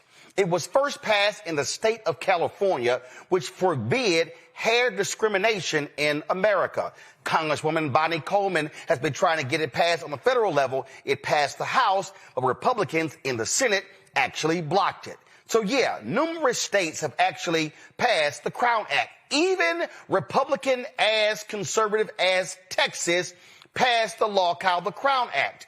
We have examples of black men and black women who have been discriminated against because of their hair. If your dumbass Megyn Kelly could do any fucking research, you would realize it's an issue. Take this. Last year, the American Screening had to pay $50,000 to settle an EEOC race discrimination lawsuit. Why was that the case? It's because a black woman, Megan, was fired from her job because of her natural hair texture. Listen to what it says. According to the lawsuit, oh, Megan, this is from EEOC.gov. The Trump people actually left the story up. It says, according to the lawsuit, a black employee interviewed and was selected for a sales position with American Screening while wearing a wig with long straight hair. After she stopped wearing the wig and started wearing her hair in its naturally curly texture, the company's owner instructed a human resource manager to counsel the employee about her hair and, quote, looking more professional, complaining that the worker, quote, came in with beautiful hair, unquote. The employee's hair, considered type 4A on the Andre Walker hair typing system, is commonly associated with people who, like the employee, are black. The owner then directed the employee to begin wearing her wig with straight hair again. When the employee continued to wear her natural hair, the company fired her. The company later hired a white worker in her place, according to the EEOC's lawsuits. Okay, Megan, your dumbass is a lawyer. Here's the next graph, Megan. Such alleged conduct violates Title VII Title VII of the Civil Rights Act of 1964, which prohibits firing employees or subjecting them to different terms and conditions of employment because of their race. The EEOC filed suit after first attempting to reach a pre-litigation settlement through its administrative conciliation process. The suit had been pending in the U.S. District Court for the Western District, Louisiana, and was resolved by a consent decree, which was entered by the court on April 4th, 2024. Now, Megan, if you and likely your lily white staff could learn to do some research, what you will discover that there are a litany of cases, a litany of suits, a litany of settlements involving hair discrimination. In fact, several years ago, out of Virginia, a black woman with major credentials was being hired in Virginia. Well, guess what? The white man on the committee said, I don't particularly like those things in her hair. I don't like those cornrows, those braids. And so they did not give her the job. So guess what? She sued and she won, including back pay. So there's a long history, Megan, in America, in numerous places where the issue of hair is there. So when Michelle Obama is talking about hair, you got white people, white bosses, white folks in media who, we don't like those curls. We don't like those bangs. Oh, we don't like braids. Oh, we don't like natural hair. This is very common. We've had folks in media who've had to deal with that. Women who've been anchors, women who've been meteorologists, who've actually sued because of this. We've dealt with this at the National Association of Black Journalists. And so, Megan, if your lily white ass would go talk to some black people at Sirius or some other places, you might know this. Go talk to some black folks in the makeup room. Go hear from some black actresses who talk about the difficulties being on set with people who know how to do black makeup and do black hair. See, when you are a white woman, Megyn Kelly, like yourself, you are oblivious to the realities of women of color in this country and all the stuff they have to deal with. You know why? Because you are a blonde-haired white woman who gets to do things her way. And so you don't understand what it means to be a black woman or a Latina or an Asian woman when in America, this country is established based upon white as the standard. So remember when I said folks in media, what they had to deal with? Well, guess what? Brittany Noble, who joined Black Star Network, she knows this very well. She was a top anchor in Mississippi and dealt with the white news director dealing with her hair and went through a multi-year battle because of it. Brittany, tell folk what the hell you had to deal with natural hair and a white boss. It wasn't just in Mississippi, Roland. It's everywhere that I've worked at in TV news locally. Even this time last year, I was told that I had to take down my locks by January of 2025. And then when I was back in 2018, when I was working in Mississippi, my boss told me that I needed to look like a beauty queen. I did try to file a lawsuit. I did go to the EEOC. Hold on one second. I know Reese's got to go, but I want Reese to, I want you to finish the story. But Reese is about to go, but I got to get Reese to weigh in on this, and then you're going to finish with your story. Reese, go. Well, first of all, I'm not explaining racism to her because that's her currency. She traffics in racism. She knows good and motherfucking well that you cannot be a black woman. You cannot be the first lady of the United States with an afro like Angela Davis. So she's gaslighting. But bitch, if you know all your white girlfriends have to spend thousands of dollars on getting their hair done, then what the fuck is the problem with Michelle Obama saying that she got to spend money to get her hair done? Look, I got to spend money to get my hair done, chill. It costs money to look this good, okay? Right now, this might be Brazilian or some maybe Malaysian, but I might have a little flip over curly stone in. Whatever. Black women, we can do whatever the hell we want to do. And that's what you're really mad about. What you're really mad about is that you ain't got the sauce. You ain't got the seasoning of Michelle Obama. You can't sell a book about your thigh-high boots, about your Gucci nothing, about your hair, about your makeup, because you ain't popping like that. That's why you got to sit up on the fucking internet talking shit about the real badass forever First Lady, Michelle Obama. So stay mad, ho. All right, that's Reese's perspective. Reese, I appreciate it. You got to go. So go right ahead and finish, Brittany. I mean, it's just hard to hear Megan say the things that she did because it's truly, truly hard to be a TV news anchor and wear your hair the way that you want to wear your hair. Now, you were anchoring in Mississippi when? How long ago? I left back in 2018. Okay, so this is 2025. And a lot has changed over the last several years. And so what I mean by that is there's an increasing number of sisters who are wearing their hair natural. They talked about it. I forgot who's the sister at ABC. She did something on We've had talking some about. wins. So we had some wins. But the Crown Act also has played a role in that because now you have legislation that has been enacted. And again, there's still efforts trying to get it happen on the federal level. But this notion of straightening your hair and having to wear it a certain way, this white standard, that is the reality, not just in television, but for black women in numerous industries. And again, the lawsuits prove it. Yeah, absolutely. My lawsuit was thrown out. They could not connect race to hair. And we know that. Which is utterly ridiculous. Right. Which is ridiculous. Nola? Oh my goodness. So I have hair trauma every single day. As a woman with natural hair, with locks, I am told things like, oh, your hair is so beautiful for locks. You know, I hear that all the time. And what they really are saying is that we don't consider locks to be beautiful or that they can be sexy and glamorous. And thank you so much for showing us that they can be. So it is always about the person that's hurling the insult. It's always about them. Right. And so Megyn Kelly clearly has a problem with black women, and she loves to do this thing. She loves to dismiss what we say all the time by saying, oh, it's always race with you people. In actuality, she's doing the thing. She's proving Michelle Obama's point, which is absolutely hilarious, right? But we know about the long history with black women in hair. My first black traumatic hair thing happened when I did a commercial when I was like 16, 17 years old, when the white French director wanted this white woman to just use a blow dryer for my curls. And, and I was like, no, I need a hot comb. Like, no. Y'all can't just do that to my hair. And you hired me with curly hair. And that scar has stayed with me as a grown woman in my 40s.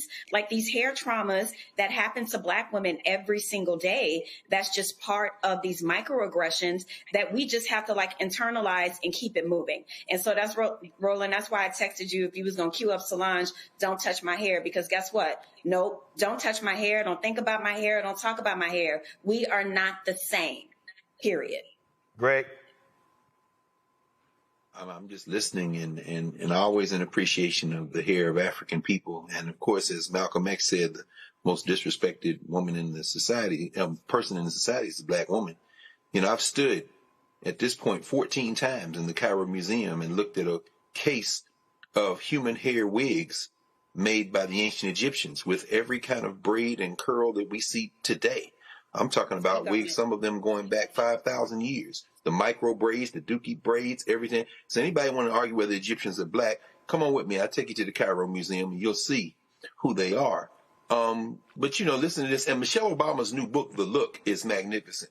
It's a photo book. It's a coffee table book, but it's really a journey. And she talks about those two terms that they were in the White House and how she had to literally craft herself, her hair, her look, her style, her fashion, to make sure that she was able to navigate those straits. And sometimes it meant even she had her hair braided, they put a wig on. Why? Because I know y'all can't handle that. When her arms were out, although nobody complains about Ric Flair when she has, Marjorie Taylor Greene, when she has her arms out, whoo! No, but when Michelle Obama has her arms out, all of a sudden there's this kind of suppressed desire that comes out as contempt on behalf, particularly of white men who are really desiring black women, if we really look too close at it. But all that on one side, I'm just listening here. My sister, Ajwa Asamoah, one of the architects of the Crown Act, of course, this fight continues. There's a Crown Act that passed in Texas, wasn't it? And they still went after that boy. Yep. Covered that. So I'll end with this as it relates to Megan. I think the problem that she has here on the Black Star Network and in the black community generally is that no one cares about the sprigs vomiting out of your unmoisturized, melanin-deficient scalp, Afghan hound. Well, now, since Megan, since you call yourself an attorney, why don't you go look up the case EEOC versus Catastrophe Management Solutions? This is a case out of Alabama, again, alleging hair discrimination. And that's the thing that, again, folk like you don't understand. See, Megyn Kelly, here's the whole deal. You are so shameful and despicable that what you want to do is you want to attack Michelle Obama at any turn. You want to single her out and trash her, but your ignorance is showing in this case because you don't even understand that what she was talking about, the time and energy and money that black women have to spend on their hair, is often a result not because of looks, not because of it takes time, energy, and money to get your hair straight. In many cases, black women are having to do that in response to white standards in the workplace, Megan. So again, you are showing how ignorant you are about the law, about race, and about gender. And so when you come out and make some dumbass comments, you literally make my job easy. Because I didn't even have to work hard to counter your sheer stupidity. And so you consider your serious show and your show and you own, and you got your right-wing company, and you're launching this right-wing streaming channel, and you're doing all of those things. But Megan understands, every time your ignorant ass says some stupid shit like this here, we gonna use this show that I own, that also stream, to counter your stupidity. So when people are Googling and they come across you and your whiny ass complaining about Michelle Obama and hair, they're going to also come across this video. And they're going to actually see the facts. Because, see, what I laid out were simply actual facts. And so, Megan, I'll help you. Go to my iPad, Antoine.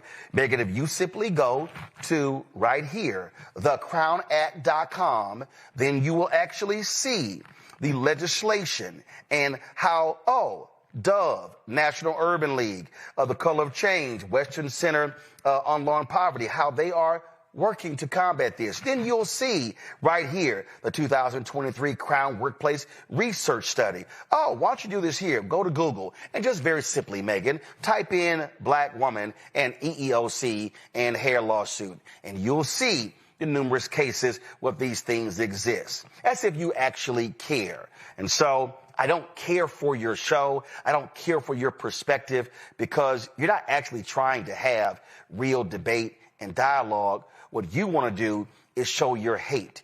You want to sit here and yell at Taylor Swift, and you want to trash Jamel Hill, and you want to trash Michelle Obama, all that back and forth. And I really do not have time for a petulant, childish, raging, screaming, yelling white woman of privilege and all of her nonsense. But I will say this, Megan, when you decide to open your mouth and you want to speak about black women and hair or black people, issues like this here, trust me, I will be here to smack your ass every single time with truth and facts.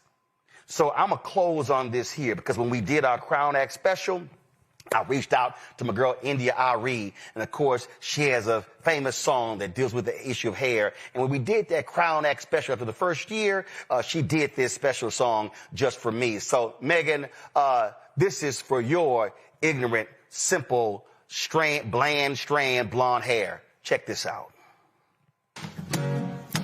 I am India Ari. This is Joe Cross. And this is my jam. Hey. Little girl with the press and curl. Age 8, I got a Jerry curl. 13 and I got a relaxer. I was the source of so much laughter. 15 when it all broke off.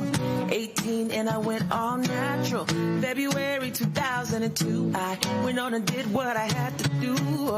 Cause it was time to change my life, to become the woman that I am inside. 97 dreadlocks all down. I looked in the mirror for the first time and saw that, hey, I am not my hair.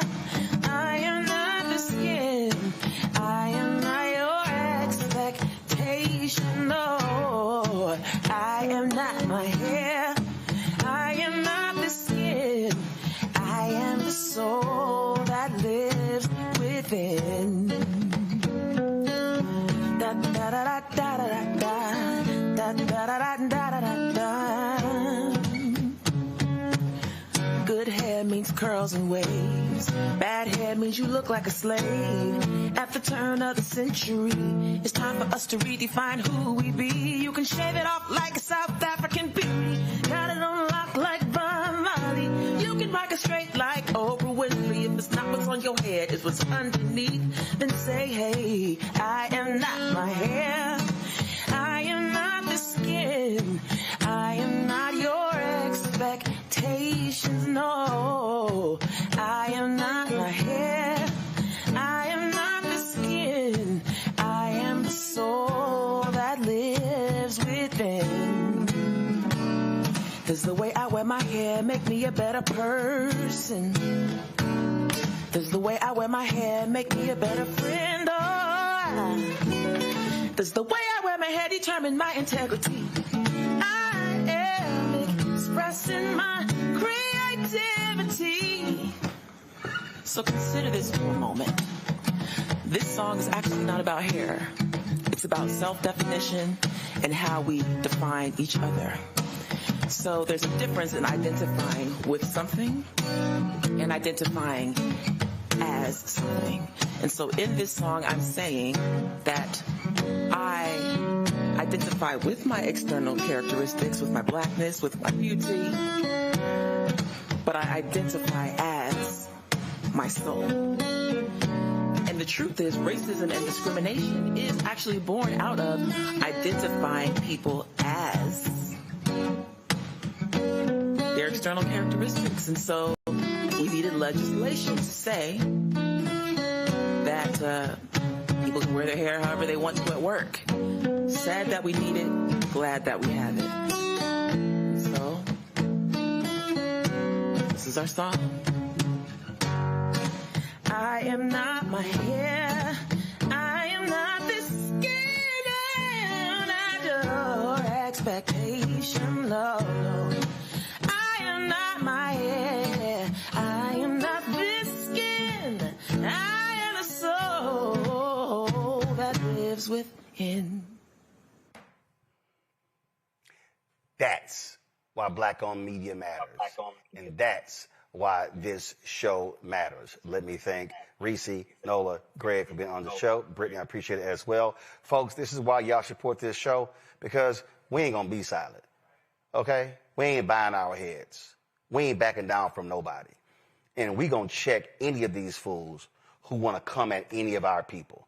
And so when you support this show, you're supporting this show, you're supporting this network, you're supporting our staff, the ability to be able to cover these stories. And so we've got some new shows coming down the pipeline, and that's why black-owned media matters.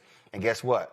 It's a whole bunch of rich folks sitting here and say, I ain't getting no $69 million settlement like Megyn Kelly did when TV One canceled my show. I didn't get a $69 million when CNN didn't offer a new contract. But you know what? It don't matter, because we're here and we're going to use our voice. Support us via Cash App. Use the Stripe QR code. You see it right here, bottom left-hand corner. You can use that for credit cards as well. PayPal's R. Martin Unfiltered. Venmo is RM Unfiltered. Zelle, Roland at RolandSMartin.com. Roland at RolandMartinUnfiltered.com. Checks in money order. Make it payable to Roland Martin Unfiltered. P.O. Box 57196, Washington, D.C. 2003 7-0196. Download the Black Star Network app. Apple phone, Android phone, Apple TV, Android TV, Roku, Amazon Fire TV, Xbox One, Samsung Smart TV. Also, be sure to get a copy of my book, White Fear, How the Browning of America is Making White Folks Lose Their Minds. Available. Bookstores nationwide. Get the go online. Get it as well. Get the audio version I read on Audible. Be sure to, of course, support our Black Star Network. Get our swag, get our shirts. All right, y'all see me wearing the sweatshirt. I had this as a T-shirt, but this is the sweatshirt. Don't blame me. I voted for the black woman. Come on, switch. Antoine, zoom out, switch. Come on. Hurry up. Thank you. Come on. All right, y'all, this is the sweatshirt. Don't blame me. I voted for the black woman. So be sure to get our shirt, sweatshirts, our T-shirts, our mugs, wall art, all that good stuff. You can get it. ShopBlackStarNetwork.com. ShopBlackStarNetwork.com. Also, get our black-owned products in our marketplace. You see everything to my left right here. All of these products are available at ShopBlackStarNetwork.com. Crossword puzzles. Man, we got skincare products. We got sauces, relishes, gym wraps. Man, you name it, we got it. So go to ShopBlackStarNetwork.com and go to our marketplace. Don't forget, also, download the app Fanbase. They've already raised it's down 13.6 million, just 3.4 million left. If you want an equity stake in Fanbase, go to startengine.com/Fanbase for more information. Startengine.com Fanbase for more information. Folks, that's it. I'll see y'all tomorrow right here. Roland Martin Unfiltered on the Black Star Network. Hi!